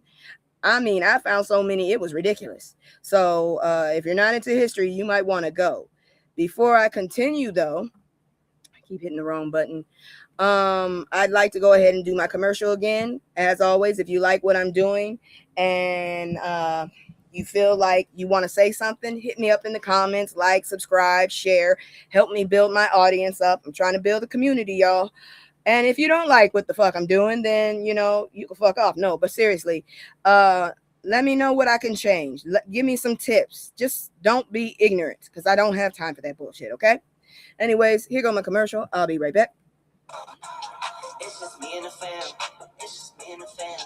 It's just me and the fam. It's just me and the. It's just me and the fam. Yeah. It's just me and the fam. See my little tay, that's my girl, that's my mascot. No one's go for hours and some hours till we pass out. Stay inside the house, turn up with the racks out. Stay inside the house, turn. So many, so many, it's too many lies. Look at my eyes, they know I'm the truth. Knocking them down every time I step in the booth. We ain't gotta lie, they know we the vibe, we living in proof. It's young conscious, you my life a movie, I live in a spoof. Ain't no sticking around, I'm on the move, I'm checking the dose. Yeah, it's only us two, so you know we copping that coupe. We on the roof, smoking dope. Look at the view. Yeah, we used to chill on the stove, now we out here breaking the nose. It ain't shit. Here's what a complete return to Jim Crow could look like. I told y'all, this shit is getting historical now. All right, let me get up here now. So this story is right here is heavy, real heavy. The article basically asks the question a lot of Black Americans been quietly asking for years. Are parts of America sliding backwards into modern versions of Jim Crow? And before somebody screams, oh, here y'all go again, hold on. Nobody's saying segregation signs are hanging over water fountains again. The argument is deeper than that. This article explains how old school Jim Crow controlled nearly every part of Black life. Voting, housing, schools. That pisses me off. I can't stand when people have power over other people. Economics, public spaces, law enforcement, all of it. Now, modern activists say some systems today create similar outcomes, even if the language looks different. For example, mass incarceration. The article connects modern prison systems and the school to prison pipeline to historical racial control, pointing out Black students are disciplined and referred to law enforcement disproportionately. We've all seen it. Little Black boys treated like threats by age 8, while other kids called spirited and gifted. No, you got a badass kid. Then there's police brutality. The article compares modern policing disparities to Jim Crow era racial enforcement. especially after cases like George Floyd and Breonna Taylor reignited national outrage. Now add attacks on DEI, voting rights rollbacks, gerrymandering, housing segregation, economic disparities, threats against HBCUs, shrinking educational protections, and people saying, okay, this pattern looks real familiar. And baby, let's talk about the housing part because, whew, the article even mentioned a whites only community organization screening people by ancestry in 2026. See, this is what folks mean when they say racism evolves instead of disappearing. Some people think racism only counts if somebody's wearing a white hood holding a torch. Nah, sometimes it's policy, funding, zoning, algorithm, hiring, school discipline, representation. And let's be honest, America loves pretending history over pretending history's over because of people getting uncomfortable discussing it longer than 5 minutes. But Black Americans remember history because history keeps reintroducing itself like a toxic ex texting, "Hey stranger." I've never sent that to anybody. The article also points out 3 Black people who have served on the Supreme Court ever. That says a lot about access to power in this country. Now, personally, I think the danger today is less about open segregation and more about the quiet erosion, slow normalization, people becoming numb, rights weaken piece by piece while everybody's distracted arguing over celebrities, TikTok beefs, and AI generated booty pictures. And that's exactly how democracy gets shaky. Y'all better pay attention. If you really want to talk about what's woke, what we're telling you is to wake the fuck up now. Shit. Y'all want to see what woke actually is? I told you. Now let's talk about the rich political history of Black voting districts that where the rights are at risk right now. Now this connects history directly to today. The article walks us down. Give me a second here. Walks us through major Black voting districts across the South currently facing redistricting battles and reminds readers these same places carry deep civil rights history. Translation: the same regions where Black people fought, marched, bled, and organized for voting rights are once again battlegrounds over representation. History in America does not repeat exactly, but baby, it sure does a remix on itself. Take Louisiana. Lawmakers reportedly advanced maps that could eliminate one of the state's majority Black districts because they're dirty ass bastards. Now, if you know Louisiana history, that land is soaked in generations of slavery, plantation labor, and civil rights struggle. The article even references history marches and activism that happened where Dr. King's before Dr. King's assassination. Then Mississippi. Representative Benny Thompson reportedly called some modern redistricting efforts equivalent to a second civil war. That's strong language, but honestly, it reflects how serious people view voting power. Because if you can weaken districts strategically, you can weaken representation without openly saying we don't want Black political influence. Then the article moves through places like Atlanta, Charlotte, Memphis, Birmingham, Mobile. Every single city carries major historical significance. Civil rights organizing, Black Wall Street, labor movements, historical Black neighborhoods, music culture, economic centers. Some of these communities survived slavery, segregation, urban displacement, redlining, and still built thriving Black culture anyways. That resilience is incredible. But here's the uncomfortable truth.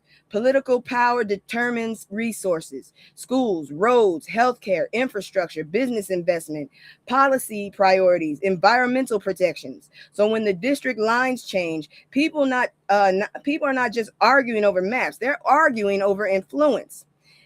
A lot of Black Americans are exhausted, feeling like every generation has to refight battles over our grandparents supposedly already won. That's why elders are always saying voting rights ain't permanent because permanent progress requires permanent protection. And we ain't doing a good job with it right now, letting that jackass in the office fucking orangutan. ugly ass motherfucker too. Why are the horrible people so damn ugly? Somebody tell me, please. Freedom Summer. The good, the bad, and the horrifyingly ugly things you didn't know. I told you it is history heavy tonight. Now, this story here needs to be taught way more seriously in schools. The article revisits Freedom Summer of 1964, one of the most dangerous and important voter registration movements in American history. And baby, when I say dangerous, I mean churches getting bombed, activists getting beaten, people disappearing, KKK violence everywhere. This wasn't symbolic activism for Instagram likes. People genuinely risked their lives trying to register black voters in Mississippi. See, at the time, Mississippi had a huge black population. I know my family was a part of it, but black citizens faced poll taxes, impossible literacy tests, and violent intimidation preventing them from voting because white supremacy understood something very clearly. Voting equals power. That the movement brought together organizations like the SNCC, CORE, NAACP, SCLC, and legendary organizers like Bob Moses, Stokely Carmichael, and Fannie Lou Harner. Now let's talk about the terror. At least 37 black churches were reportedly firebombed. And the most infamous moment, the murders of civil rights workers James Chaney, Andrew Goodman, and Michael Schwerner by the KKK members and law enforcement collaborators. That's disgusting. You can't even go to the police. And let me say something people don't always discuss honestly. The death gained massive national attention, partly because two of the victims were white. The reality, painful, but historically true. The article also explained how local black families protected activists using safe houses, lookouts, churches, and farmland. Imagine that courage, knowing white supremacists could retaliate violently at any moment and still helping. That's bravery. Freedom Summer eventually helped build a pressure leading to the Civil Rights Act and Voting Rights Act. Stories like this remind people voting rights were not gifted to Black Americans. People fought for them. Some died for them, which is why current voting rights debates hit so emotionally for older generations, especially because they remember the cost. People lost loved ones. Seriously, it was fucked up. I can't. But we're going to continue because history is still history today. The real story behind Muhammad Ali's Rumble in the Jungle. Now, this story, black excellence, culture, politics, history, all wrapped into one legendary event. The 1974 fight between Muhammad Ali and George Foreman, the first one, in Kinshasa, Zaire. I hope I said that right. Famously called the Rumble in the Jungle. Are there even jungles in Africa? Became way more than a boxing match. This was basically a global celebration of black culture and Pan-African pride.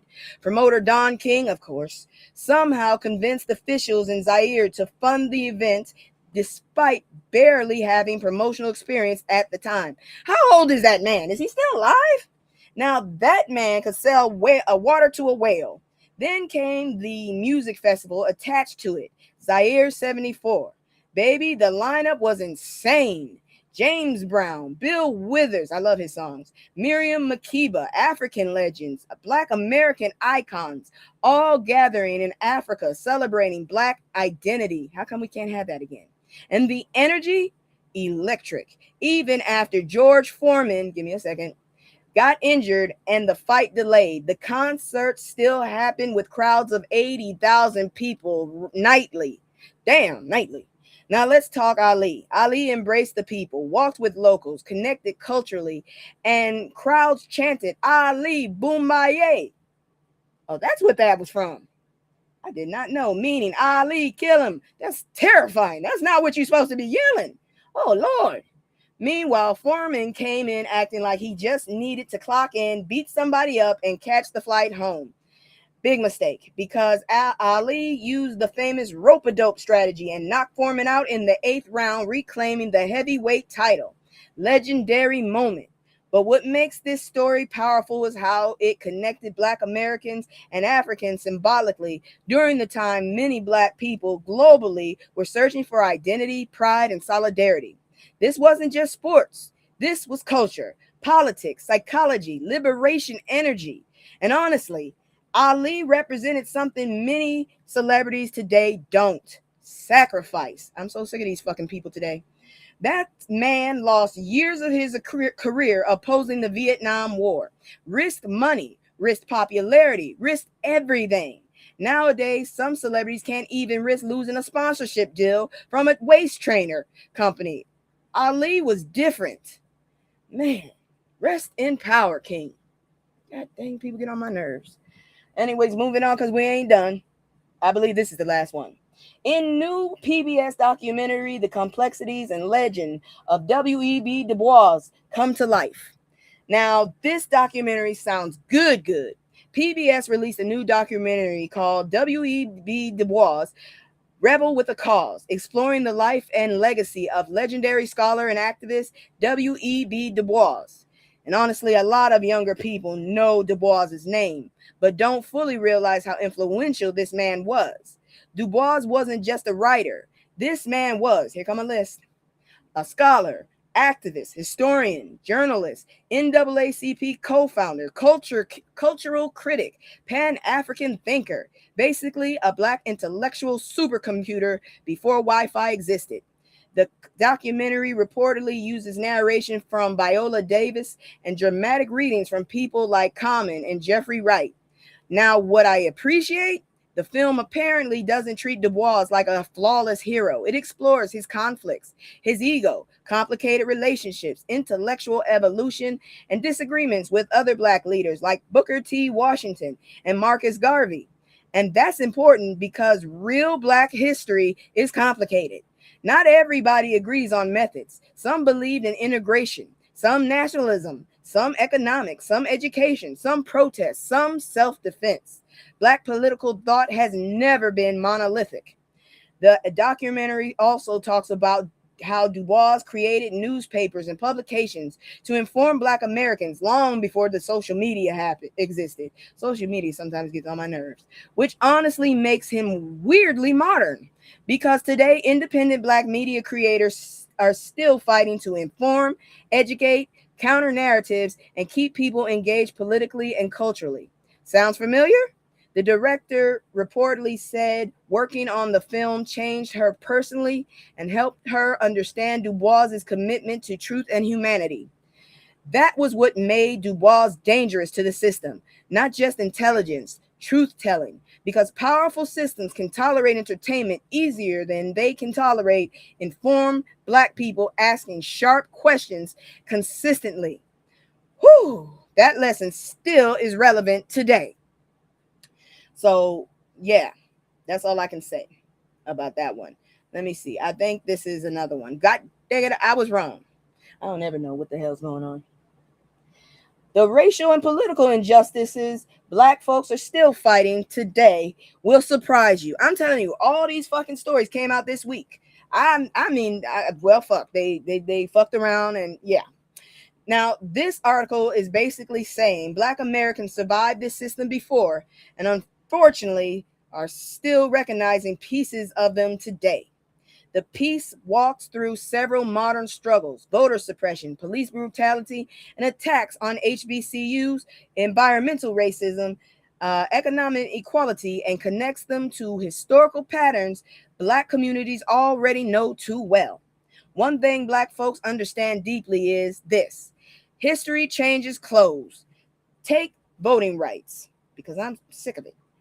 Modern voter suppression doesn't actually come looking like somebody holding a literacy test outside a courthouse anymore.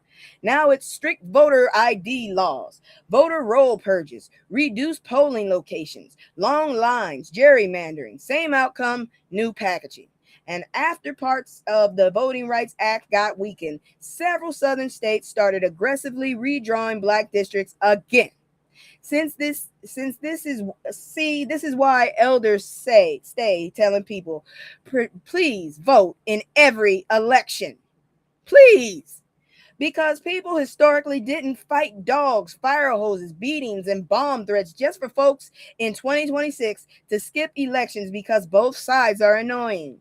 Then there's attacks on HBCUs. The article mentions threats made against multiple historically black colleges after racial tensions escalated nationally. And honestly, HBCUs are continue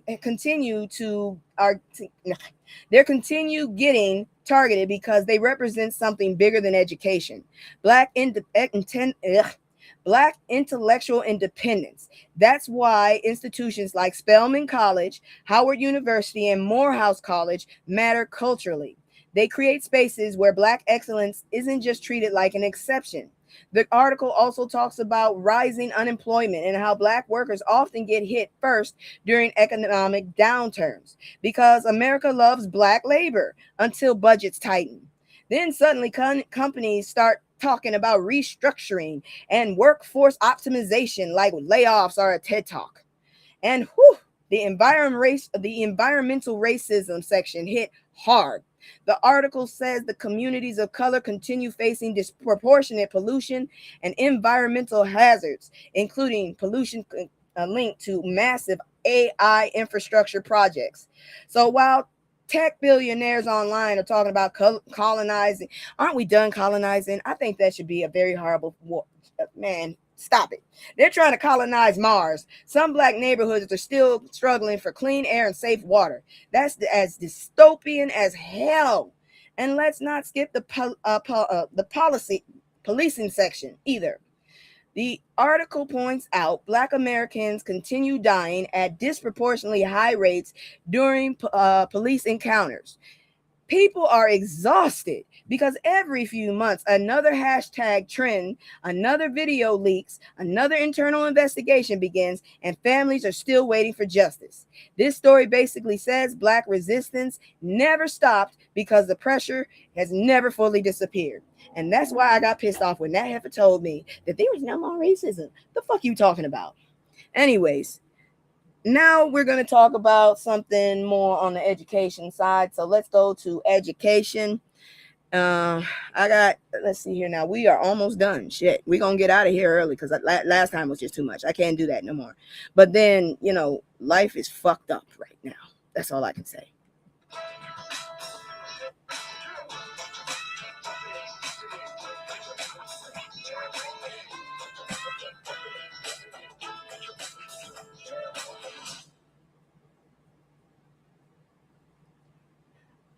Banned Black books, beloved Black banned books you must read now.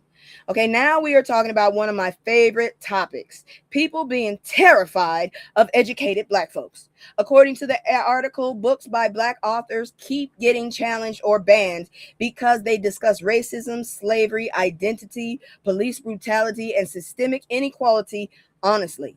And baby, if a history book scares you more than ignorance, maybe the issue isn't the book. The article specifically mentions works like the autobiography of Malcolm X, Stamped, Racism, Anti-Racism, and You. I Know Why the Caged Bird Sings. Are they still fucking with that book? And somehow, every time these books come up, certain politicians act like children learning actual history is going to summon demons through library events. Meanwhile, students got unrestricted internet access, seeing fights, propaganda, scams, and conspiracy theories daily. But apparently, Maya Angelou is the real threat. You got to stop, please. And let's be honest, banning books always backfires. Every school bans a Black book. Black folks' immediate response is, okay, so that's the book with the important information. Gotcha. Now everybody's buying it, TikTok reviewing it, YouTube analyzing it, aunties forming book clubs, teenagers downloading PDFs. Congratulations, you accidentally created free marketing. The article also references concerns from PEN America about increasing efforts to remove books discussing systemic racism or inequality. And here's the deeper issue. A lot of these fights aren't really about books. They are about control over the narrative. Because if students learn about redlining, segregation, voter suppression, labor exploitation, racial violence, and media bias, then they might start asking uncomfortable questions about current systems too. And some people absolutely do not want that. Also, side note, the same folks screaming "Don't erase history" every February suddenly get real nervous when history gets detailed beyond one Martin Luther King quote and a paper plate craft.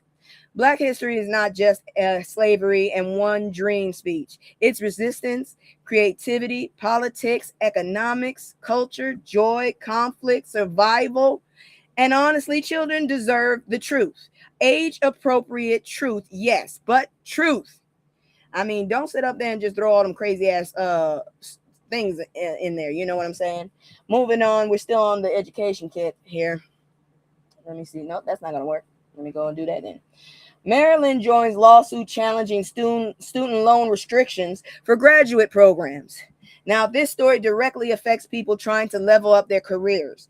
Maryland Attorney General Anthony Brown joined a coalition lawsuit challenging a new Department of Education, if you want to call it that, rule that could reduce federal loan access for students pursuing for professional degrees in healthcare fields. And baby, healthcare schools already is expensive enough to make people consider selling plasma and feet pictures simultaneously. Are feet pictures that prosperous? I ain't got a problem taking a picture of my feet. Meanwhile, students may suddenly need bigger private loans, higher interest rates, more debt, or might quit entirely. That's terrifying considering America already got healthcare worker shortages. The article specifically mentions nursing students who could lose access to tens of thousands of dollars in federal aid annually under the new interpretation. So basically, hey, America needs nurses desperately, but also good luck. Good luck for paying for school. Make it make sense. And let's talk reality. A lot of first generation students, Black students, working class students, veterans, and other students rely heavily on federal aid because they don't have wealthy families writing checks from trust funds and yacht accounts. Without federal loans, many people simply are locked out. And private loans, baby, those interest rates sometimes look like organized crime with paperwork. Attorney General Brown said the rule could force future nurses, physicians, assistants, and therapists to choose between crushing private debt or abandoning careers entirely. We gonna die. These motherfuckers really trying to kill us. Which honestly feels short-sighted as hell, especially after the pandemic exposed how badly healthcare systems depend on overworked staff. And also, can we discuss how America treats essential workers? I'm still trying to find the fuck out how I was an essential worker. I was a bill collector. They don't need my ass in the ER. During emergencies, heroes, essential frontline warriors. Afterward, anyway, here's impossible tuition and burnout. Whew. I still want to know. I could have stayed home. This lawsuit could become really important for students pursuing advanced healthcare careers over the next few years, which means we fucked. God dang, these people don't have no damn sense. They want all the money, ain't thinking about what the hell's going to happen to anybody. The fuck? Anyways, that's it for that. Now let's talk about good news. I hope we got some good news. Check it out. Where the hell is it? Because sometimes I can't find shit. And right now, I'm still trying to recover from the stupid shit I did yesterday. Whoo, Lord, never do that again.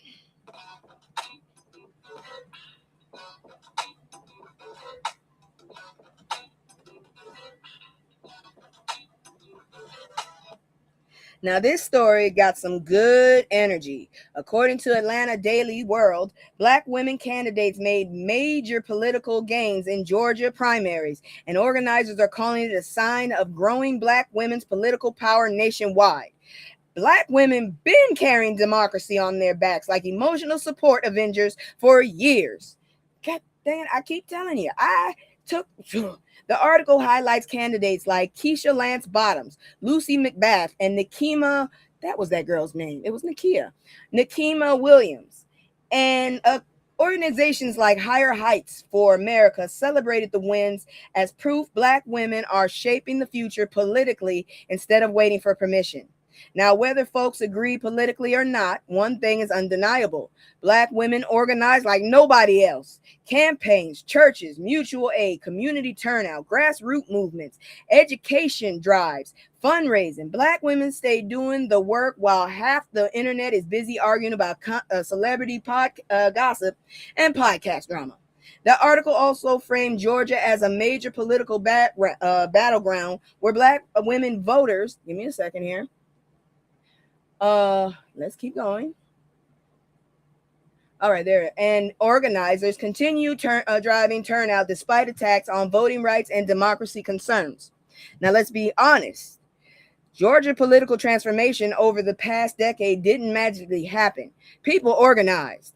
Now, personally, I think Black women often get praised symbolically, but undersupported materially. Everybody loves saying Black women saved democracy, but then ignore Black maternal health, wage gaps, burnout, housing struggles, and workplace discrimination. Whew. That disconnect is real. Still, though, seeing Black women continue building political influence in hostile environments is powerful. And baby, if Georgia ever gets a Black woman governor, the internet is going to sound like a church tambourine convention for 72 straight hours. Woo! Now, moving on. This is some really good news here. I'm just going to do the roses one because this one deserves some attention. Where's my roses one?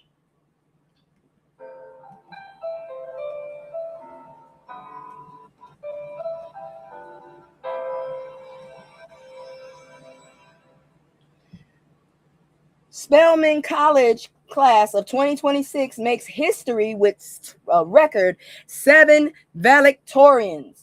Woo! You can't mess with it. Okay, this story made me smile. Spelman just made history with 7 valedictorians from the class of 2026, all earning perfect 4.0 GPAs. 7. Baby, anxiety could never. My anxiety could never. The Spelman 7 includes students from fields like sociology, political science, filmmaking, and biochemistry. This story matters because America constantly underestimates Black women intellectually while simultaneously copying Black women culturally every 5 minutes. One of the valedictorians reportedly described Spelman as like a Black girl Disneyland, and I knew exactly what she meant. Whew, Lord. I'm just happy for it. A space where Black women can exist, excel, grow, and breathe without constantly shrinking themselves for comfort. That matters deeply, especially in a world where Black women often enter classrooms or workplaces already carrying assumptions people placed on them unfairly. Another student talked about how hard becoming valedictorian at Spelman already is. So 7 Black women doing it together represents incredible brilliance. Wouldn't it be great if they were all friends too? And that's the part I love. Collective excellence. Because we got too much shit to worry about now.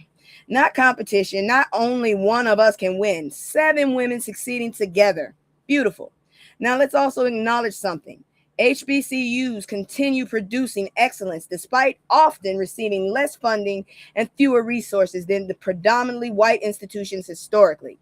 Yet they still produce doctors, judges, scientists, activists, politicians, artists, entrepreneurs over and over again. That legacy is powerful. Stories like this are important because Black news should not only be trauma, violence, and struggle. We also need brilliance, joy, achievement, celebration, and aspiration. Sometimes Black excellence isn't itself becomes resistance. And congratulations to the Spelman 7 because a 4.0 at any college hard enough. 4.0 at Spelman, sis earned every ounce of that degree. I'm so glad for y'all. Now, I'm going to go ahead and stop this for a moment because we're about to get into celebrities. So you know the night's almost done. I'm going to go do my commercial and I'm also going to do these promos. So if you like Black, supporting, Black owned companies, if you like CBD and if you like, I just can't talk tonight. If you like lip gloss, you might be interested in this one right here.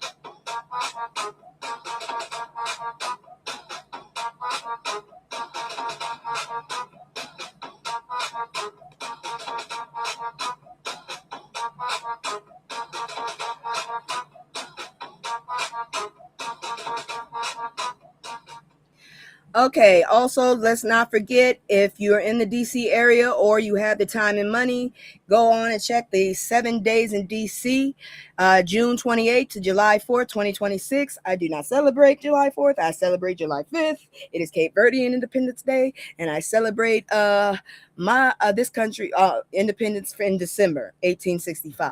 Yeah, December 5th.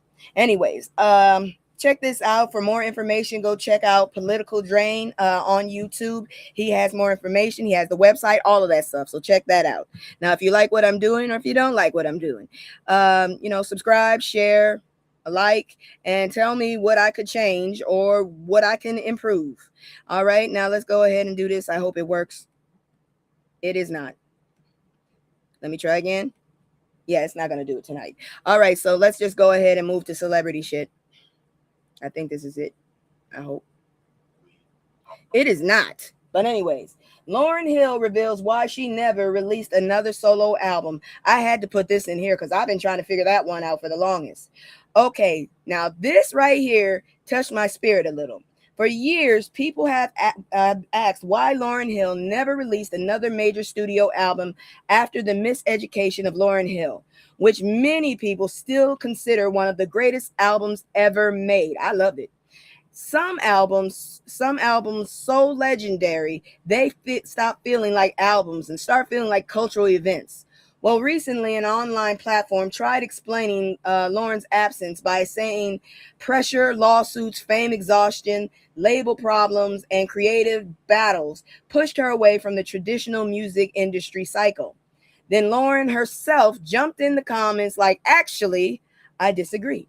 And baby, once Lauryn started speaking philosophically, you better grab tea and sit down. She basically explained that people focus too much on money and success while ignoring the emotional and spiritual cost of creating art with integrity. I understand that. I hate giving up my drawings and shit. Even if I'm selling it, I'd rather give you a copy. And honestly, that woman been trying to tell people fame ain't freedom. The industry loves artists when they are profitable. But the second artists want boundaries, control, experimentation, peace, or authenticity, suddenly everybody acting confused. Lauryn also defended artistic evolution and referenced in her MTV Unplugged number 2.0 project, which got criticized heavily when it first dropped, but later gained a cult following. Whew. That album really divided people. Some folks heard spiritual breakdown, some heard genius, some heard exhaustion, and some heard therapy with a guitar string. But that's art sometimes. Lauryn Hill's story feels bigger than why didn't she make another album? It's also about Black women and burnout, industry exploitation, perfection pressure, creative freedom, mental health, and ownership. Because let's be real, once Black artists create something iconic, the machine immediately demands, okay, now do it again, but bigger, shinier, faster, and more profitable. That pressure crushes people. And personally, I think Lauryn Hill's impact bigger than that album counted anyways. That woman influenced hip hop, neo soul, R&B, conscious rap, fashion. Oh, did she? Vocal styles and songwriting. You could hear Lauryn's DNA in generations of artists today. And also, can we please stop treating artists like content vending machines? Some people online talk about musicians like, why won't she produce more emotional labor for me immediately? Lauryn ended by basically saying her work already expanded possibilities for a whole generation. And she told no lie. So yeah, do what you got to do, Lauryn. Moving on. Is this the right button? Let me see. No, it's not. God dang it. Hold on. I'm using two systems again, trying to figure it out. Okay, well, there I am. All right. So this. Yeah. I don't like his music no more. I really don't. I really never did. I thought he was a pop. I thought he's pop. All right. So why Drake's Iceman hasn't impressed professional music critics and fans. Whoo. Now, this story got the rap internet in cardiac arrest. Drake dropped 3 projects: Iceman, Maid of Honor, and Habibi. What the hell? Okay. Apparently trying to remind people he is still sitting at the top of the rap mountain. But baby, The reviews. Oof! Critics and fans basically said, "Sir, are you okay?" A lot of reviewers called the projects bloated, repetitive, and overly obsessed with his beef against Kendrick Lamar. Would you leave that damn man alone? That beef is still haunting Drake like unpaid rent. See, the problem isn't that Drake responded. The problem is folks feel like he never stopped responding. And at some point, audiences start wanting healing, growth, new ideas. Some besides, "I'm still upset." One critic reportedly compared Drake to a man repeatedly drafting angry text messages he never got over sending. And I screamed. Now, let's keep it fair. Some outlets praised the production. I don't know why. Some fans defended the album, of course. And Drake absolutely remains one of the biggest streaming artists alive, unfortunately. I heard it was bots. But culturally, people think Kendrick wounded Drake's untouchable image badly. Because before this battle, Drake kind of floated through rap like the final boss of Spotify algorithms. Untouchable, commercially. And now folks are openly clowning him online daily. Rap beefs changed. Back in the day, artists battled and then moved on. Now social media turns everything into a permanent think piece cycle with memes, reactions, video, podcast, dissertations, conspiracy charts, and emotionally invested men named Hip Hop King 93 typing essays at 4 a.m. You need a life if you're doing that. Also, can we talk about how exhausting celebrity stan culture became? Some Drake fans acting like they got enlisted in the Canadian military. Some Kendrick fans are acting like they personally stormed Normandy. Baby, please. None of y'all getting royalties. Now, personally, I think Drake's biggest issue isn't talent, it's saturation. Too much music, too many projects, too many emotional subposts in album form. Sometimes mystery matters. Shit. And Kendrick disappearing for long stretches actually helped him culturally, because I'm still waiting for another one, and I'm ready to wait the next 2-3 years like he did us the last time. Meanwhile, Drake drops music so frequently, people barely digest one project before another arrives like fucking Amazon Prime sadness. Still, though, never count Drake out commercially. The man somehow survives criticism like a luxury roach in designer sneakers. Just go away. That's all I got to say. That's it for the celebrity news. Now let's get to the damn health news so we can get up out of here. Almost done, y'all. I said I was going to get out of here. Yeah. Anyways, here we go. Will it work? It will not. Ain't nobody got time for that. That's where it was. The Mobius Act dropped the word black from its title, but it could still help the black maternal health crisis. All right, so the Black Maternal Health Mobius Act, Momnibus Act, that's what it says. Originally created to address the black maternal health care crisis, has now been reintroduced simply as the Momnibus Act, removing the word black from the title entirely. And baby, when advocates first saw that, the people immediately went, now hold on. Because let's be real, black women in America still have I've said that so many times, disproportionately had high maternal death rates. That crisis is not imaginary, not exaggerated, and not identity politics. Real women are dying. The original legislation started in 2020, led by lawmakers like Lauren Underwood and Alma Adams, with support from then Senator Kamala Harris. The goal, address maternal mortality and healthcare disparities affecting black women specifically. Now, the lawmakers say the wording changes happen strategically to avoid political and legal attacks during the anti-DEI era. Basically, if we want this bill to survive politically, we need broader language and camouflage. I understand the strategy, but I also understand why people are uncomfortable, because sometimes removing the word black from policies addressing black suffering starts feeling like we want to fix the issue quietly without making white people uncomfortable. And that tension is real. Now, supporters insist that the bill still targets the communities most at risk and still carries strong congressional Black caucus backing. But the conversation reveals something bigger. America gets real awkward whenever Black specific problems require Black specific solutions. Meanwhile, statistics remain alarming. Black women face higher maternal death risk regardless of education or income level. That means Serena Williams level wealth still didn't protect Serena Williams from being ignored medically during childbirth complications. That should terrify everybody. The article also says one portion of the legislation supporting veteran mothers already became law, while lawmakers continue trying to pass the remaining bills. Whatever the title becomes, Black mothers still deserve survival. Period. That's all I got to say about it. I ain't even fucking with my damn transitions anymore because I give up. I fucking give up. Moving on to the next story because we almost done. Wait. Well, and now you know we're almost done, literally. All right, so let's talk about this before we get out of here. Oh, I'm sorry. Where's that other one? There it is.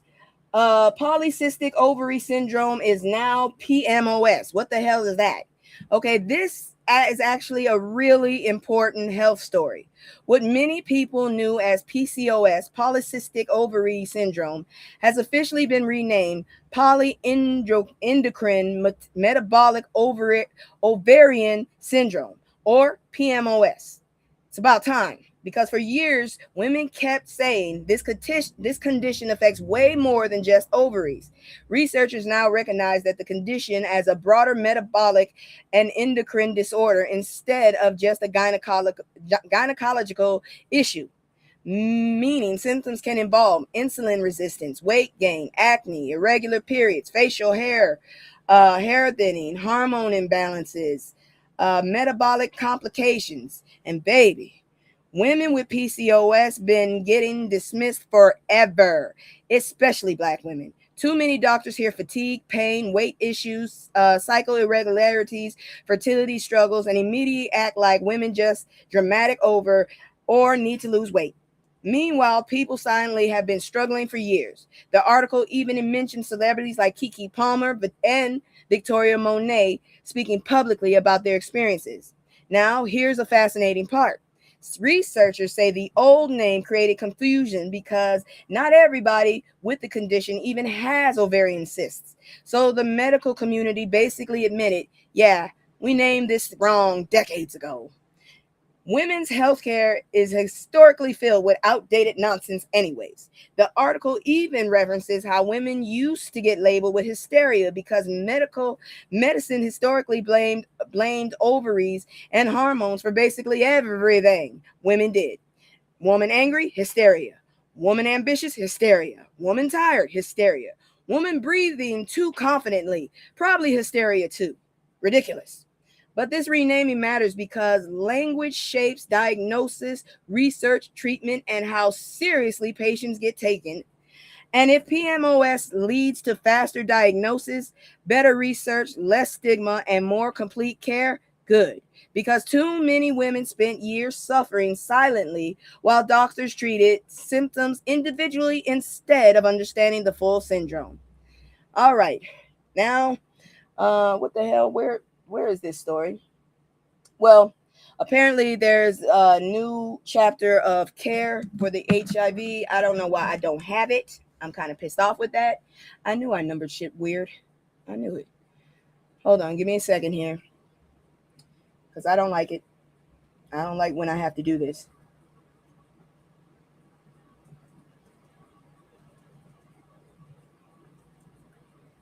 Okay, give me a second.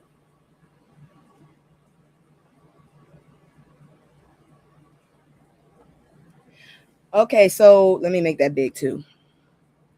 All right, here we go. So, all right. Let's switch gears and talk about some actual good healthcare news for once. Lately, the medical system has been moving like a haunted DMV, okay? The FDA just approved a new HIV treatment called Idivizno. I don't know how to say that. And doctors say it could become a major option for people already living with HIV and maintaining viral suppression. Now, what makes this important? Idivinso is a once daily 2-drug treatment instead of some of the heavier multi-drug regimens people have been taking for years. Doctors say the goal now isn't just helping people survive HIV anymore, it's helping people age well with HIV. That's huge because a lot of people still mentally are stuck in the 1990s when they hear HIV. Meanwhile, medicine has dramatically evolved. People living with HIV today can live long, healthy lives, work, date, travel, build families, and grow old, especially when they have access to consistent treatment and care. Now, here's what in IDVO, whatever, stands out.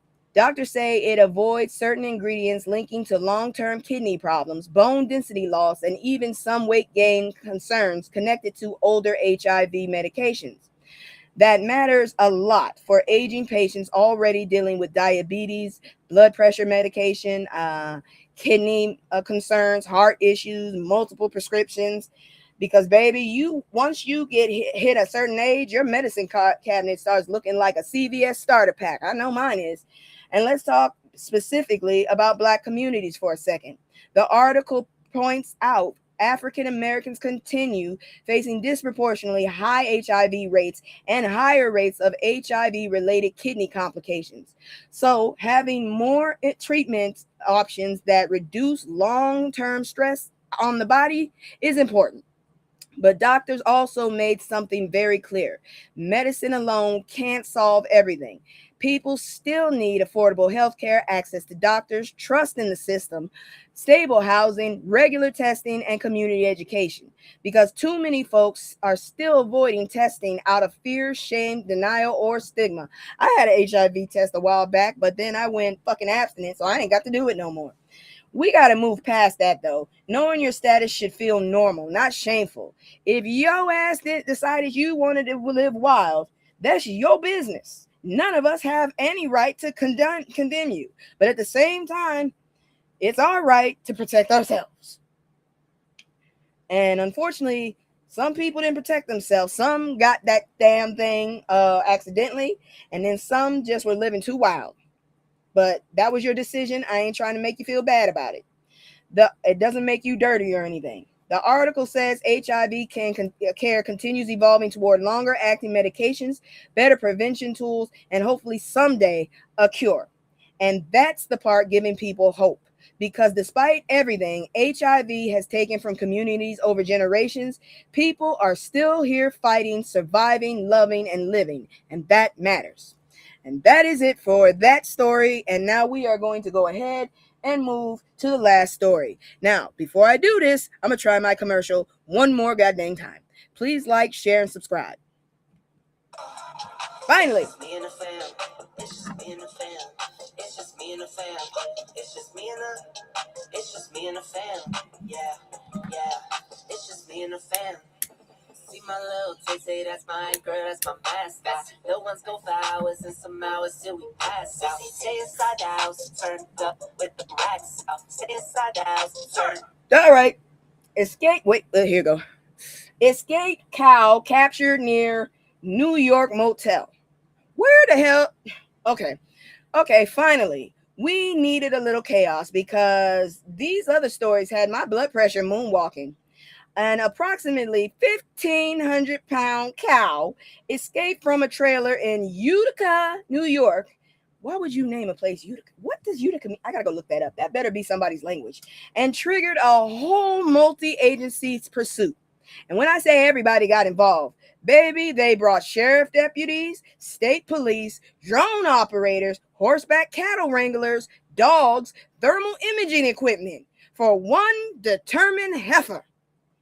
Now, imagine checking into a hotel and suddenly seeing a tactical cow operation happening outside your window. Ma'am, why is livestock getting a 5-star wanted level? Authorities say the cow ran into the wooded areas near a Red Roof Inn after escaping during unloading. That cow probably saw the destination and said, absolutely not. I choose freedom. Eventually, professionals wranglers used dogs and lassos to guide the cow safely back into the trailer. Good grief. And thank God nobody got hurt because a loose 1,500-pound animal on highways could have turned real dangerous real fast. But I'm sorry, the visual of police coordinating drones over a runaway cow taking scenic routes through New York, cinema. The sheriff even thanked everybody involved afterwards. That cow probably got more coordinated law enforcement response than some missing people cases. And side note, animals escaping captivity always makes humans weirdly emotional. Everybody instantly becomes, let her live her dreams. Meanwhile, the farmer's sweating bullets. That dream cost my money, Sharon. Man, I don't know what else to tell you, but that's it. That's it for tonight. I'm so glad that y'all came with me. Now I'm going to go drink some water and curl up in a ball and hope to God my wrong choices stop now. But anyways, thank y'all so much for coming. I love y'all. Without y'all would be nothing. Yes, exactly. That's a car. That damn cow. That cow was near. I think he was trying to check into that damn hotel. I bet you. I ain't been to a red roof inn, but I heard stuff. They're not that bad, I guess. But anyways, thank you again. I love y'all. Don't forget to like, subscribe, and share, because I'm really trying to build a community here. And with that, I will say good night. Love y'all, and I'll see y'all on Sunday. I can't say, no, I always got gold. Playing house to stay home with my soul. I can't say, no, I always got gold. Playing house to stay home with my soul.